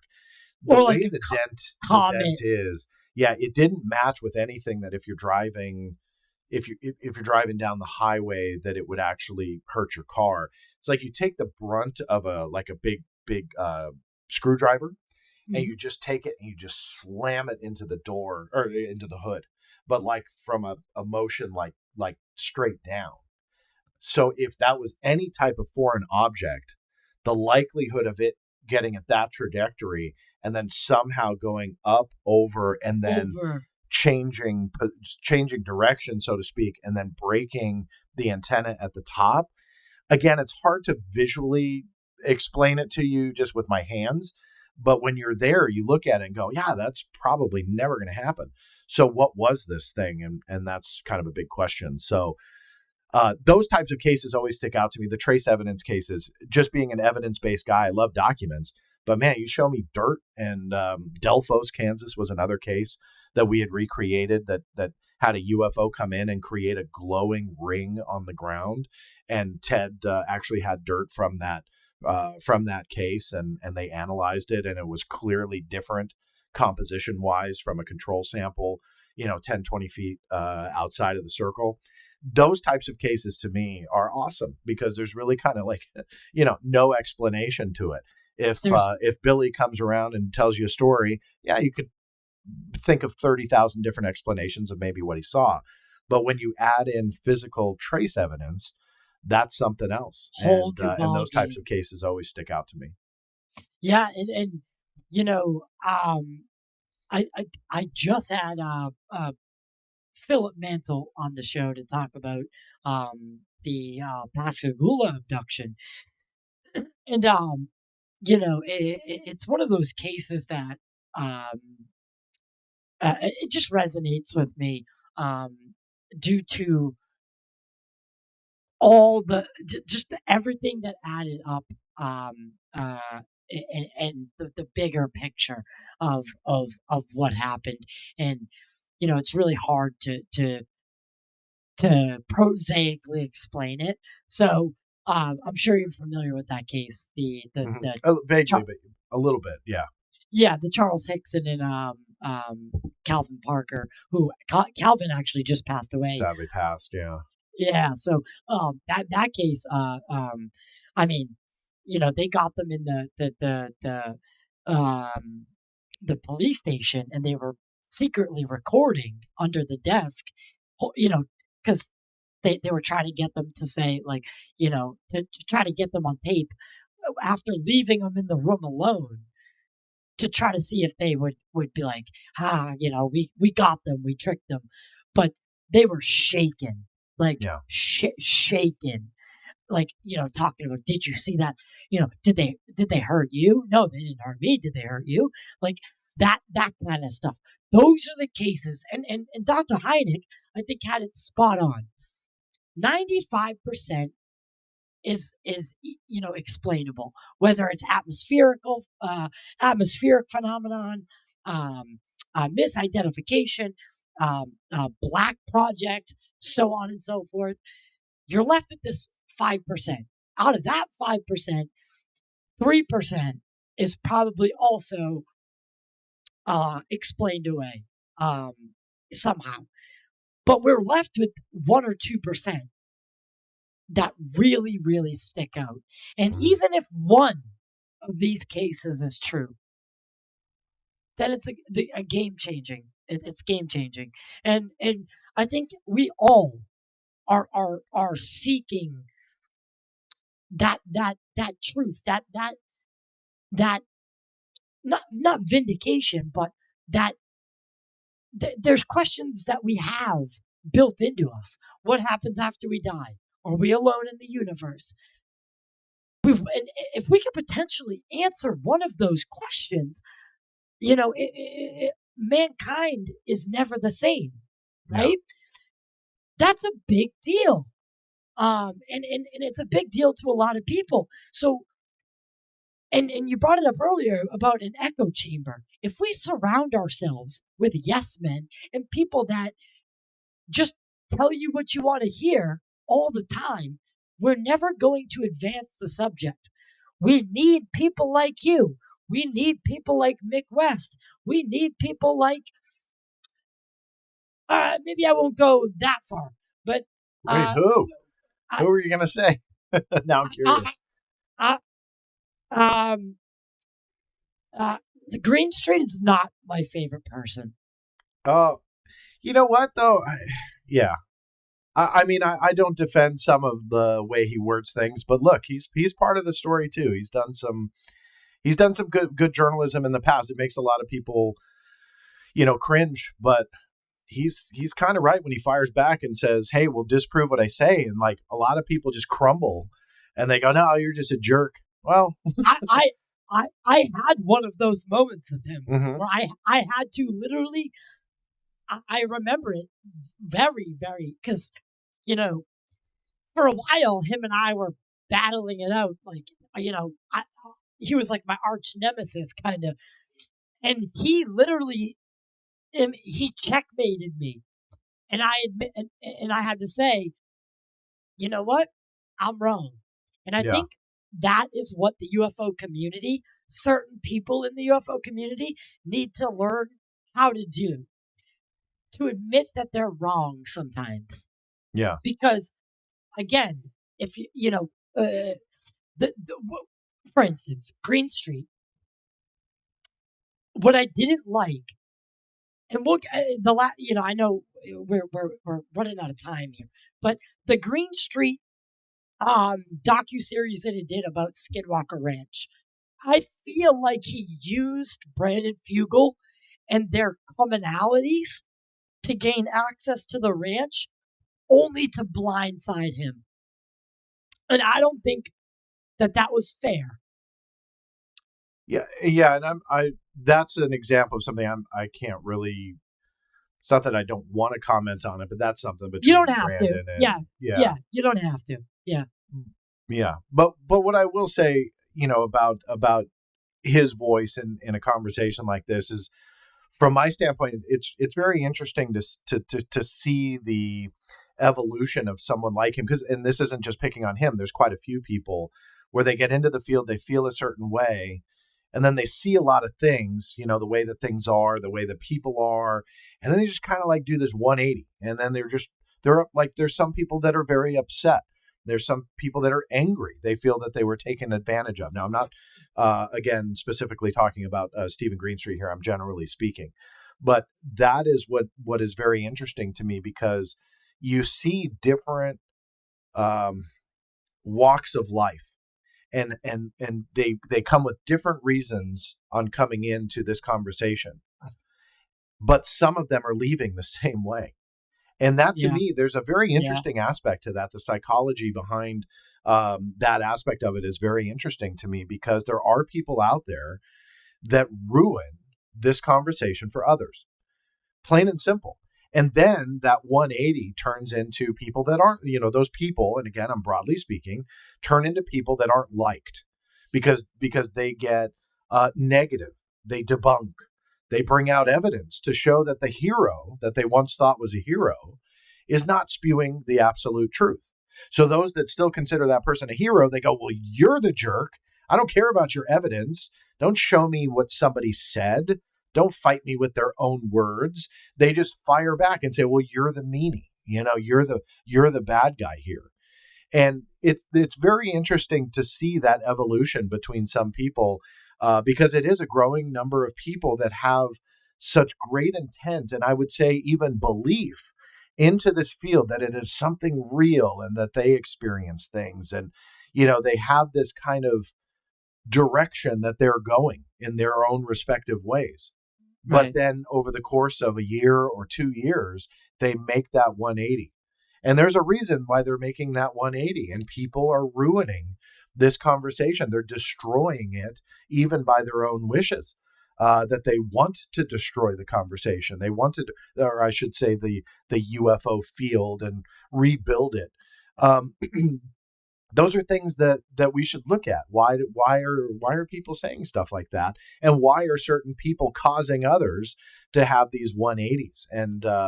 And that's an interesting aspect to this conversation. You could do a whole show just on that. Just on that, and, yeah. Yeah. And it's something that has fascinated me for quite a few years now, seeing that, because I'll kind of end the thought with just my own personal perspective, because I don't want to make it seem like I'm picking on anybody.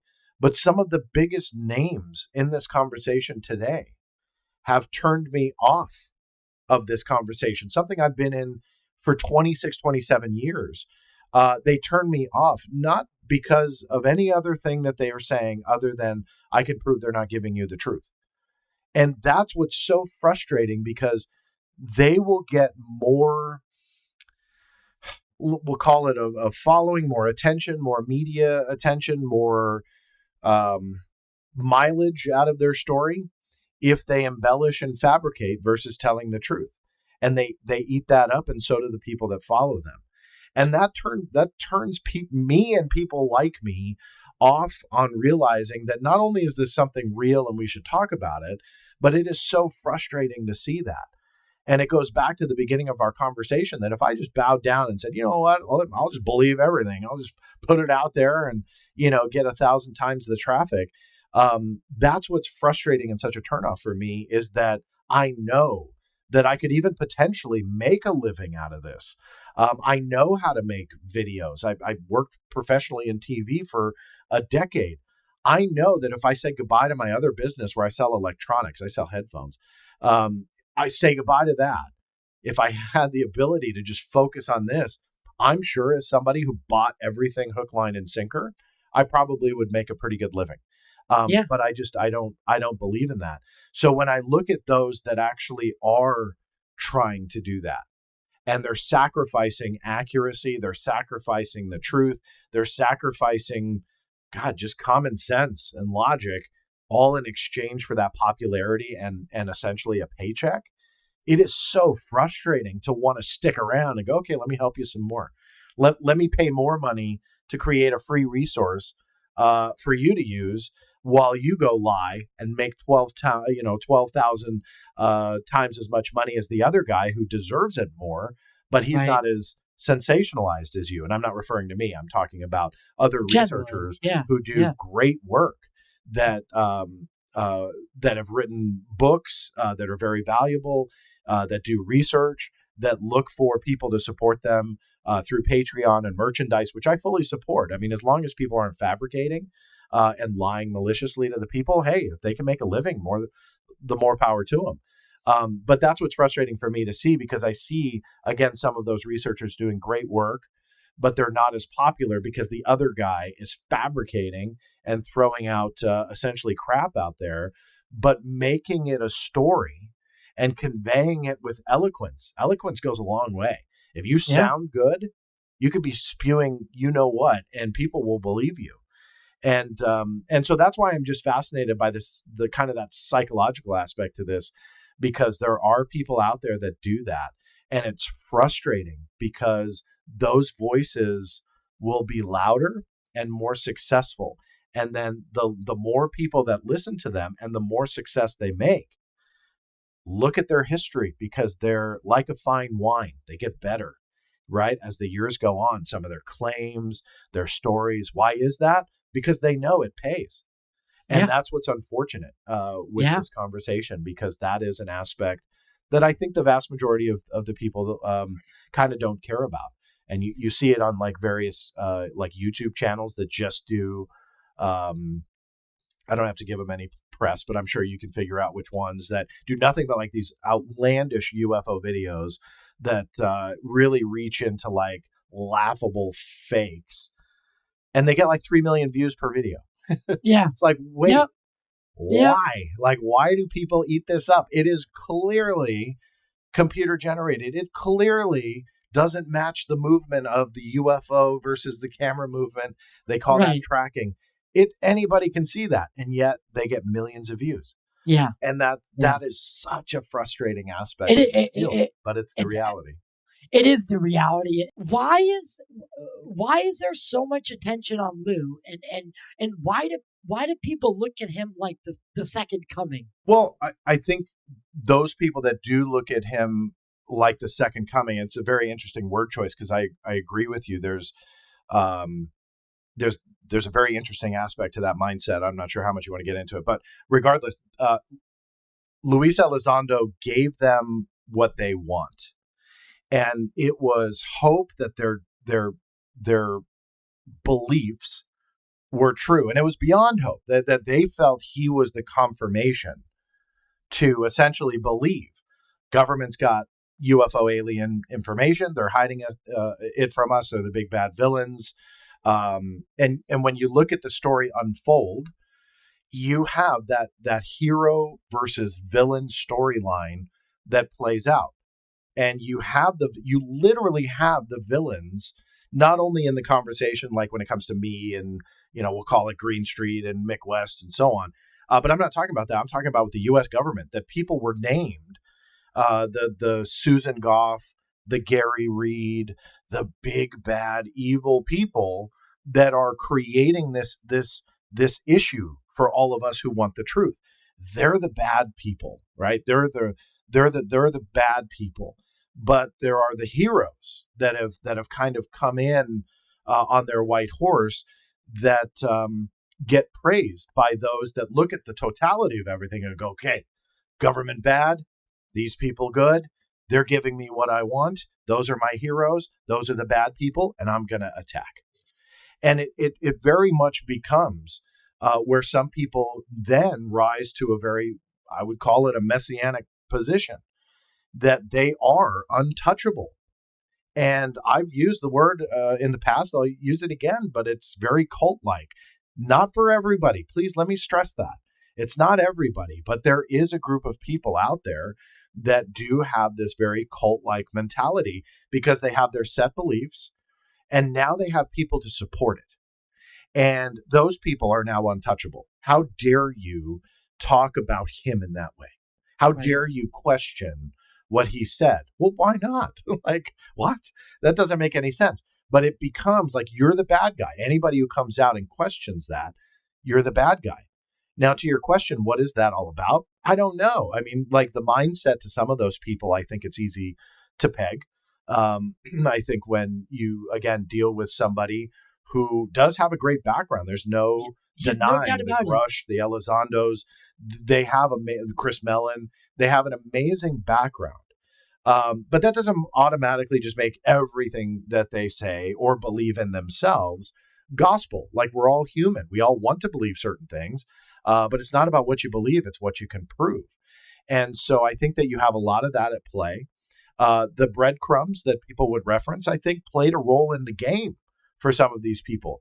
That, if Luis Elizondo sneezed on a podcast, it was a tip or a hint to some people. It's like he blinked a certain way. That's breadcrumb.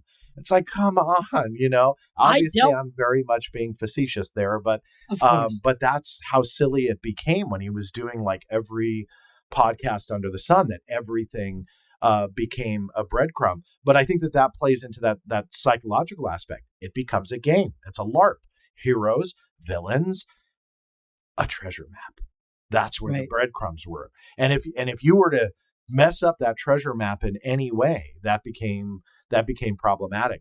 But again, that's just one aspect of it. You have others that got very close to that group. Obviously, Jeremy McGowan is only one of actually a growing number of people that I'm aware of, that some of which have come out, and to be honest with you, some have not. I'm very curious to know if they will in the future. But those that got close to that group and realized this is not what it seems. This is not what the public persona is. Something is off. And they'll distance themselves while others do not.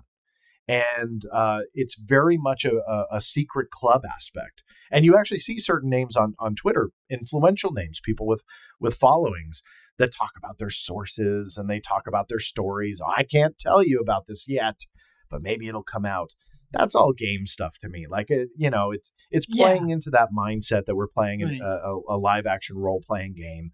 And they're just like, they're in it, they're in that secret club. And that's one of the frustrating aspects of it. But to me, I'm also fascinated by it, that there is that type of a mindset with, and I'm not talking about one or two people. I mean, there is a growing number, a large number of people, some of which have influential followings, or influential presences, I should say, with larger followings that are in that club. They're in that group. And, it intrigues me on those that got close and had the mindset that they did before getting close. Then they got close to that core group of people, and then realized, I don't want to be involved in this. And turned around and ran the other direction, and then had different reactions and obviously much different tones and approaches on how they convey it to the public.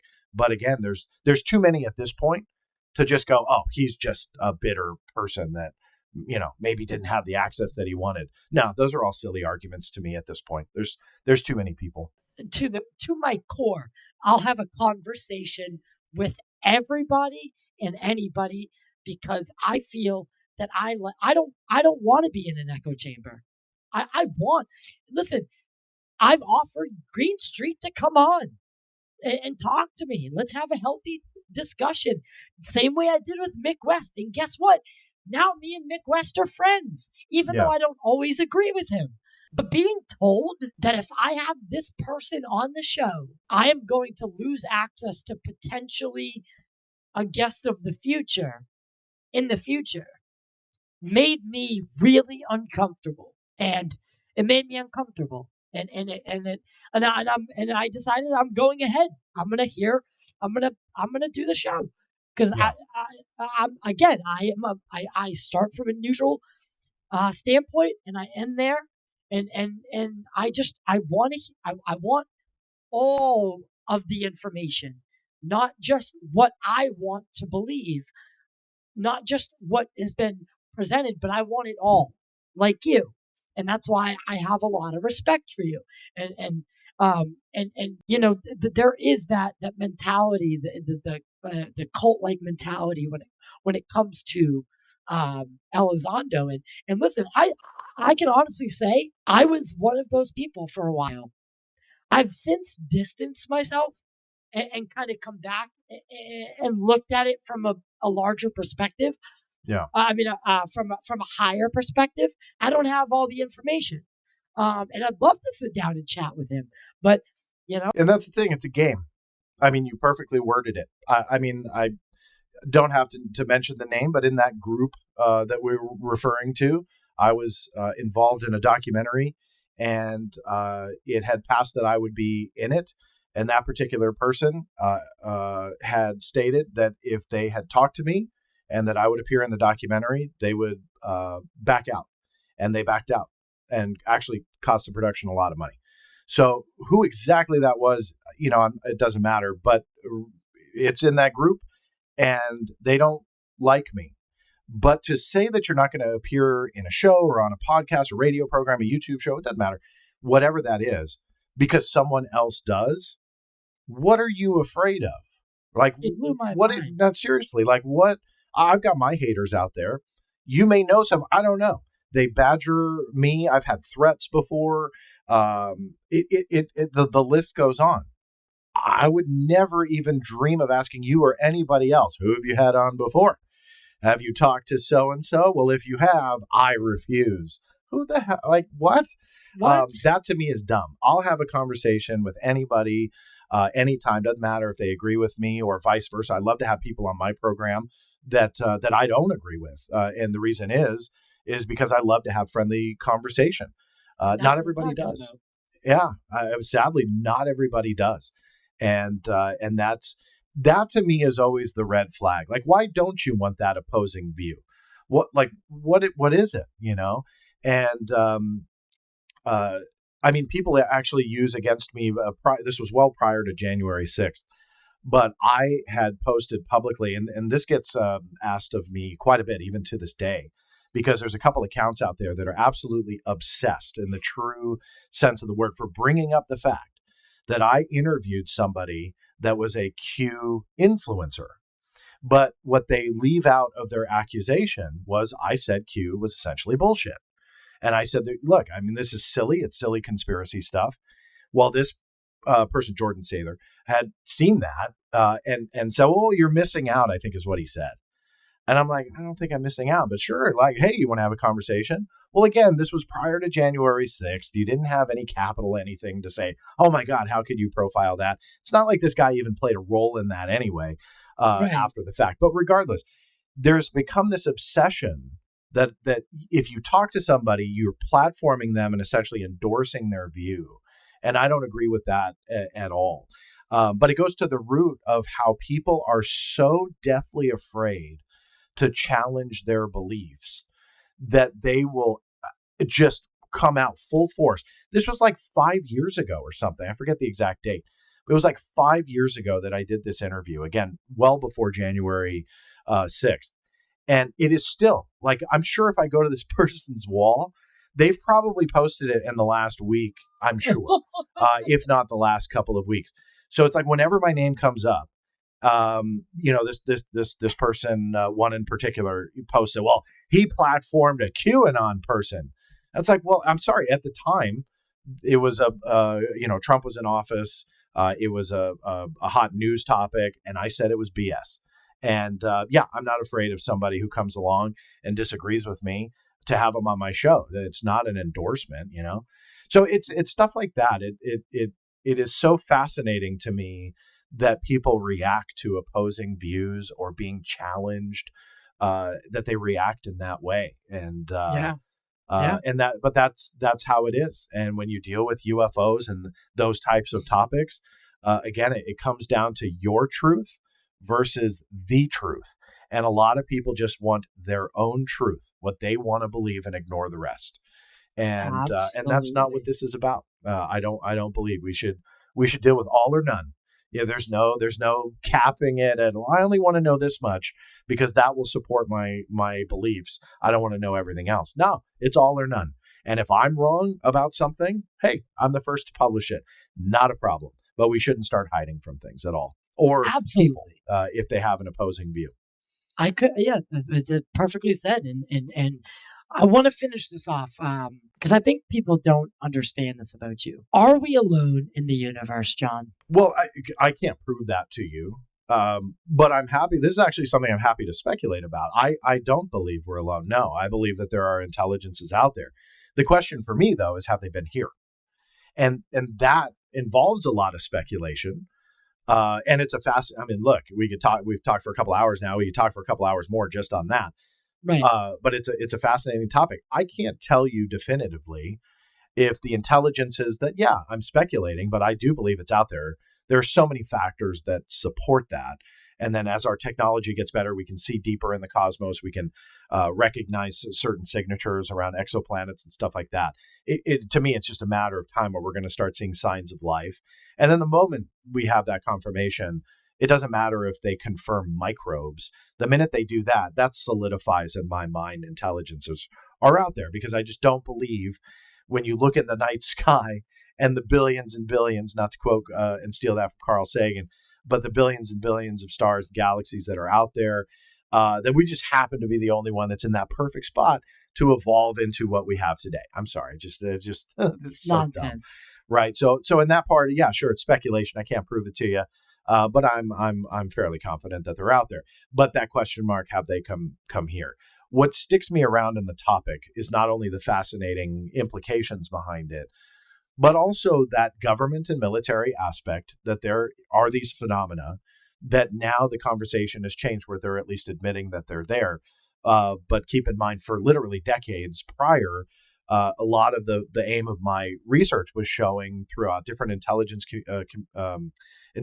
community agencies, military branches, and government agencies that they were absolutely lying through their teeth. But on top of that, despite the lies, there were documents that were displaying technology that we essentially could not explain, all tied into UFOs and now UAP, but that there was no attributable explanation. And when you deal with stuff from the 60s and 70s, I'll be the first to admit it's kind of snoozy to most people, right? It's old. Yeah. It's crusty. There's dust. Nobody likes that, right? They want the sexy new stuff. But what's interesting about the old stuff for me is, number one, a lot of it was written at a time that the FOIA didn't exist. So it was written by people that never thought or dreamt that one day some idiot like me would have access to a law that allowed them to request the information. So there's a little bit more freedom, right? There's a little bit more openness for them to put these files in their filing cabinets, spoken in the way that they wanted to. The reports were written in different ways, so on and so forth. So you have a little bit of that. But number two, there's so much time that has passed that, let's say in the 60s, the 70s, there was something that was unidentified. In the 80s, unidentified. They couldn't explain it. Government person number one, number two, number three, they all wrote it down. Oh, we have no idea what this is. But agency over here went, oh, well, that's our classified platform, but they're not in the need to know. Well, fast forward 40 plus 50 years, we're at that time that we should start being able to connect what we know that is declassified now in 2023, that we know is 50-year-old technology, highly classified in the 60s or 70s, but who cares now? And they declassified all. We should start to be able to connect those dots. And we haven't been able to do that at all. The only time that they tried to was the CIA tried to connect U-2 flights to a lot of the UFOs in the 1950s. And I don't recall if it was their absolute first tweet, but it was when the CIA joined Twitter. It was around World UFO Day, and they tweeted out, hey, and I'm kind of paraphrasing here, but it was, do you remember all the UFOs in the 1950s? That was us. And they offered a link to a declassified document that was all about the U-2 program. And even though we knew about the U-2, the document was highly classified for decades. And they released this thing, and they tried to essentially say, those UFOs in the 1950s were us. Well, they never once fact-checked it or thought logically. So I did. I dug in to try and figure out what research did they go through to make that tweet. So I literally FOIA'd the minutia. Remember, I talked about the minutia? Yeah. What went into it? And it was as easy as this.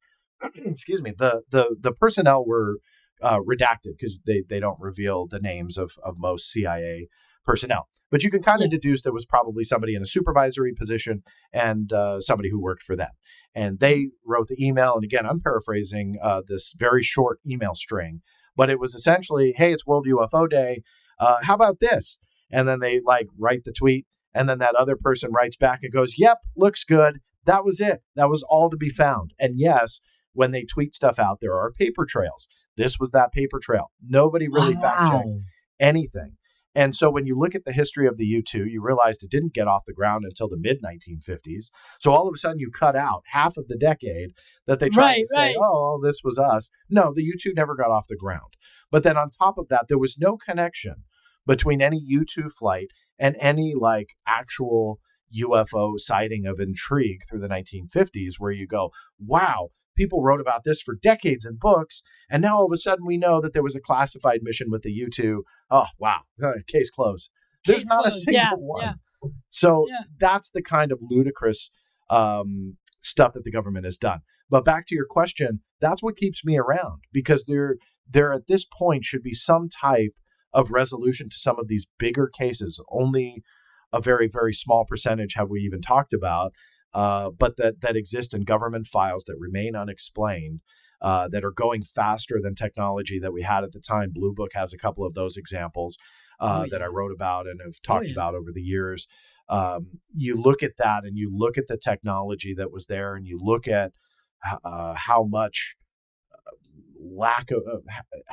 you look at how much is there that lacks an explanation. That doesn't automatically mean alien, but that definitely adds to the intrigue. Right. Because the general rule of thumb is it's about we the general people, the general public, we the people, we're about 50 years behind hearing what the classified world is doing, right? Rough estimate. Yeah. However, we are now well beyond that part. And that time point, and we still don't have it. And so that to me is why the older stuff is intriguing. And then you fast forward to today and you hear about the 2004 Nimitz encounter. And sure, I mean, I speculate, what if it was a top secret platform? But then you discover through FOIA that the National Reconnaissance Office has a highly classified platform called Sentient. And Sentient, although not as a lot of details are there about it, discovered through FOIA was a PowerPoint presentation that showed that the sentient platform detected a tic-tac shaped object of unknown origin in 2000, I think in 21. So years after, but they're using the verbiage tic-tac. So that's not my paraphrasing. That is actually from this declassified top secret document, which again, the redactions are quite heavy. But you can see that this platform is seeing these tic-tac objects with no explanation. But then to further that, there is a program. There's something involved with sentient that literally can be, according to this document, turned on to help them with UAP detection. Now, what is that all about, right? So when you look at those types of things and you look at the small details, again, it's all about the minutia, sorry. But when you look at these things and you pick apart documents and you make discoveries like that, that to me shows me there is much more to this than weather balloons and astronomical phenomena. Ball lightning. And ball lightning. Yeah, I mean, fill in the blank. Is it a very small percentage? Absolutely. But when we take that small percentage, Kirkpatrick did this in the hearing, that he says over 800 encounters, and then he said single digit, essentially, or single percentage, I should say, anomalous. I mean, I worked it out. It's roughly like 8 to 30 cases out of their 800 that would be truly anomalous. So when you look at that not only makes sense to what we've talked about in the UFO conversation for decades, that a very small percentage are there. But what are those? You know, is it really Chinese technology? Is it Russian, Iranian? What is it? My guess is no. No.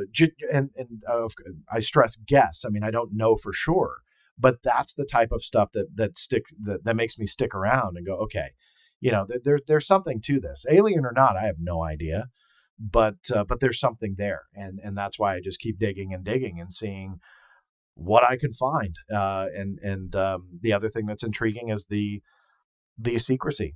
And I'll end the thought with this: when the government falls back on explanations on why they won't give me the material or anybody, and it's because of sources and methods and the platforms that take pictures and video, that's all sensitive and classified, that all sounds good. But when a Russian jet fighter screws around with an MQ-9 Reaper drone, which happens to be one of those highly classified platforms, you within a day or two see crystal clear footage of that Russian fighter screwing around with that MQ-9 Reaper drone and spraying gas along it, or even tapping it or colliding it, whatever the one incident was. You see that footage within a day or two.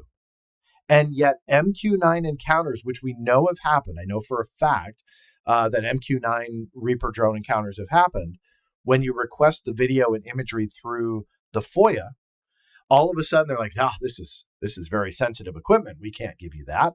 And they'll deny the whole thing. Right. And that's problematic, because you realize there's a double standard here, that when it suits them, they can absolutely release that video footage. When it doesn't suit them, like showing us what are they seeing when it comes to UAP, then they fall back on the secrecy. Hey, that only intrigues me a little bit more. It makes me push harder. And honestly, that's it, right? That's it. Yeah. That's the truth. That's what we're searching for, and that's what we want. Those like that you sum that the moral of the story, right, is there's something going on. We want to know what it is, and we are all, I think we have a right to know what it is or what's going on in our skies. That's my belief. As a American taxpayer, the government works for me, right? And you'd think, right? And if there's things that are flying through our airspace with impunity, not to quote Corbell, banking at 90-degree turns with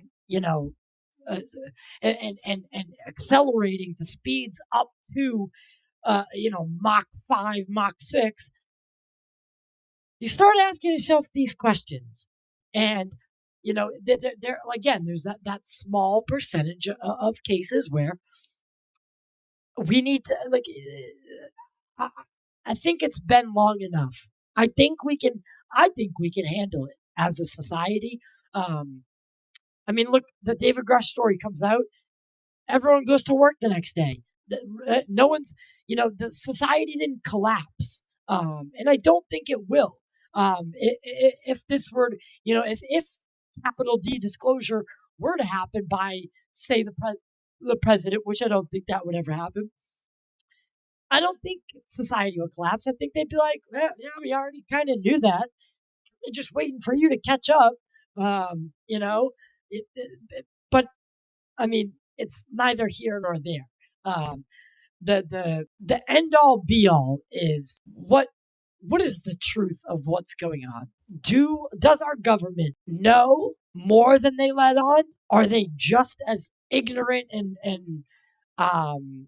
unknowing as us civilians, or some other option? And I'd like to get to the bottom of that in my lifetime, and I'm sure you would too. And this goes for not just UFOs, but the JFK assassination. Why? How is it that everybody involved in that? I mean, you could probably go into that a little bit more, but how is it that these files are still classified? That's one of those things that you need to look at the totality of the story to understand the implication behind it. And what I mean by that is a lot of people now fall back. Well, 99 point whatever % of documents on the JFK assassination are released, which is likely a true stat. I mean, I haven't counted, but sure, we'll give it 99%. However, when it comes to the JFK assassination, my point would be this. It doesn't matter if you like him, hate him, love him, or want him to go away forever. President Donald Trump went into Washington, D.C. in the White House to turn it upside down. We all know that. He called it drain the swamp. He wanted to go in there, create a ruckus. And one of those ruckuses that he wanted to create was releasing 100%, 100, not 99, not 98, 100% of the JFK files. Fast forward after his request for them to do so, I was intimately involved with each and every one of those releases. The government is notorious, National Archives to be more specific, to releasing those documents in a non-searchable format. So what I did was I would grab the tens of thousands, it ended up being hundreds of thousands of pages, and processing them on this computer that I'm talking on right now, and processing them into being OCR converted to be searchable. And then I created a full search engine of those documents. My point being is being intimately involved. By the end, there were thousands. I think the last best estimate, again, I haven't personally sat down and counted, but it was like 4,000 to 5,000 pages roughly that were withheld, which constitutes about 1%-ish of the totality of everything. Why? That's a lot, though. Right. And the reason I bring up Donald Trump is in the end, they went back to him, the guy that wanted to turn DC upside down, drain the swamp, create those ruckuses, agreed. Now, What is it that was in there that made Donald Trump go, okay, I'll let this go. I'll let this. I'll ease off. Yeah. Why? Look at the guy. Again, doesn't matter if you love him or hate him. I think we can all agree that he was there to make a ruckus. And this would have been the biggest ruckus. And yet he sided with secrecy over transparency on an issue that would have won him a lot of essentially a lot of votes. I mean, there's a lot of people that would have thanked him for coming out with the ultimate truth. So it doesn't matter. This is my point about the totality is, to some, that's only 1%. Like, who cares? Well, that 1% is thousands of pages.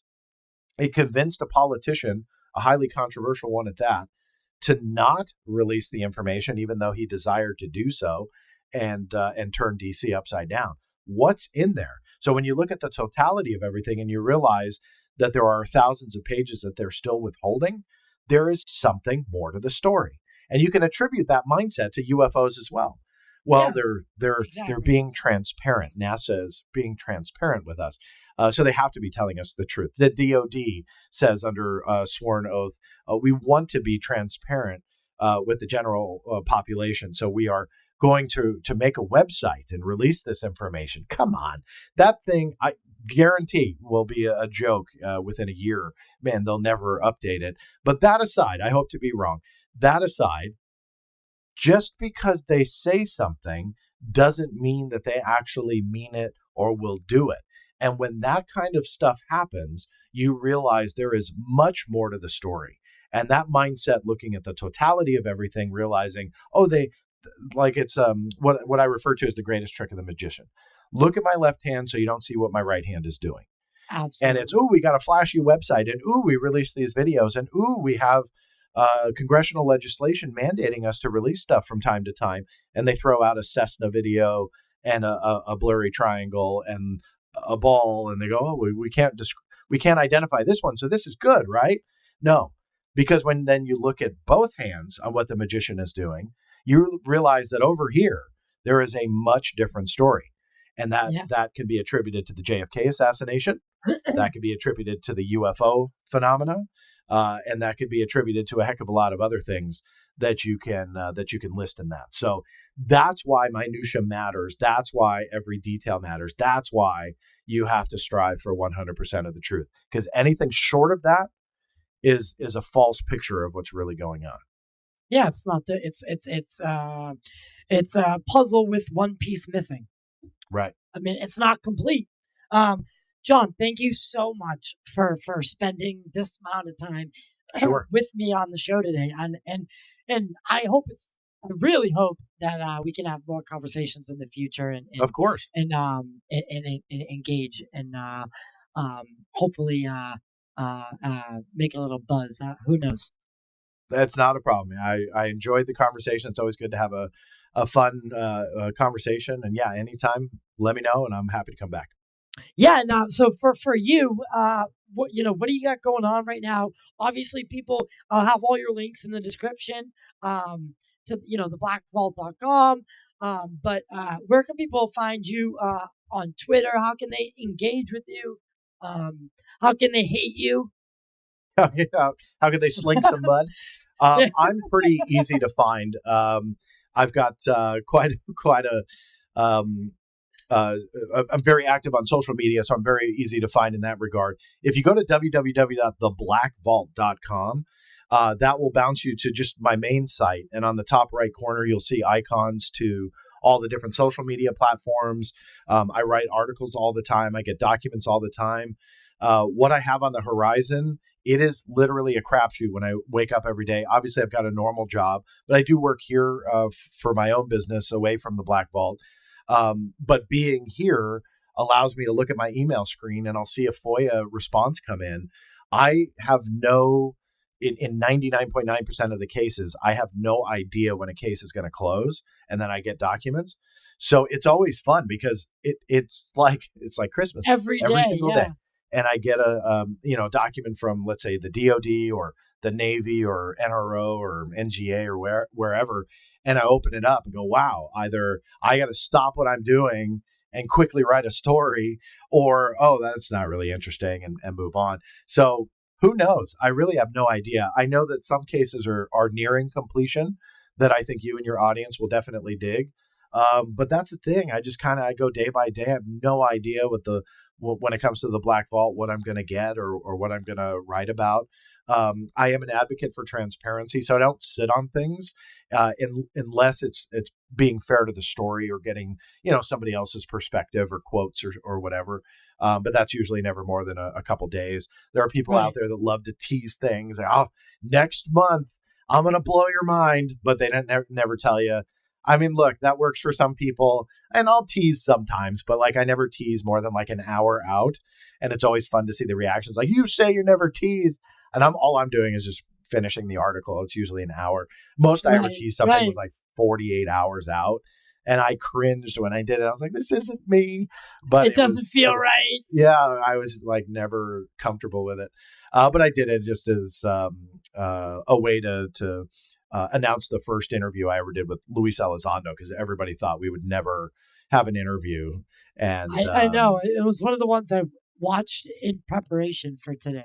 Yeah, it was fun to do. I look, as critical as I am of some of his claims, and I'm known for that, sadly, over the years. I really like the guy. I've got nothing against him. I mean, there's a lot of questions I have. Sadly, it's no secret he ended up blocking me on social media. It was around the time that I had broken the story about the memos that came out of the DOD. It's about 6 months ago now, maybe ish. I don't know if that stemmed from him blocking me. I had to go through his attorney, which nothing but positive things to say. What's that? Is it Sheehan? No, this is Todd McMurtry. Okay. He would deal with more of the libel and slander aspects. Okay. And I mean, I fully support. I've never done either. This was because Mr. Elizondo asked me never to go through him, but to go through his attorney. I was happy to do that. So privately started speaking with his attorney. And I'm not just saying this because he's a lawyer. I actually thoroughly enjoyed our conversations. He was very professional, very nice. Nothing bad. But point being, it's kind of sad it turned out that way, because I really liked those interviews. And I mean, obviously one of the stories I wrote really helped him because it was in his IG complaint. Sadly, it was misconstrued a bit, but obviously, if something I discover, whether it helps, hurts, or neither, I publish everything. So my whole point being a advocate for transparency. I don't sit on things, so I have no idea. Like if I'm going to write an article next week on a certain something, if a document comes in, because I don't sit on it, I just blast it out. And even sometimes, even write an article, I'll just, like the Sandcore documents I mentioned earlier. That's an example. I didn't even have an article. I just published everything. Just put it out there. Yeah, for public consumption. Sometimes I'll go back and kind of do an article just highlighting the key parts. Other times I just call it a flash blast and just let the documents play on their own. So who knows, man? It's a crapshoot every day. Well, let's keep exploring the unknown together, John. And I would love to have you back on, and vice versa. If you're ever looking for someone to talk to on your show, more than happy to join you. And like I said, here, cheers to a new friendship. And I appreciate that. We'll look forward to speaking soon. I appreciate it. Cheers back. Thank you. All right, no problem. Everyone watching on Spotify, we are video exclusive to Spotify, and our audio is across all audio platforms like Apple, Google, iHeartRadio, etc. You can become a member on Spotify or YouTube and gain access to the podcast early, get a yearly gift, all that kind of stuff. But all the links are in the description below. We want to thank John for taking, almost 3 hours out of his day today to come and speak with me. So, everybody, I want to say, because this is the 3rd year anniversary, apparently. I just figured that out. Timing-wise, it just so happened to land today. So here's to 3 years doing the show and to hopefully 10 more and on and so forth. All right, guys. With that being said, till next time.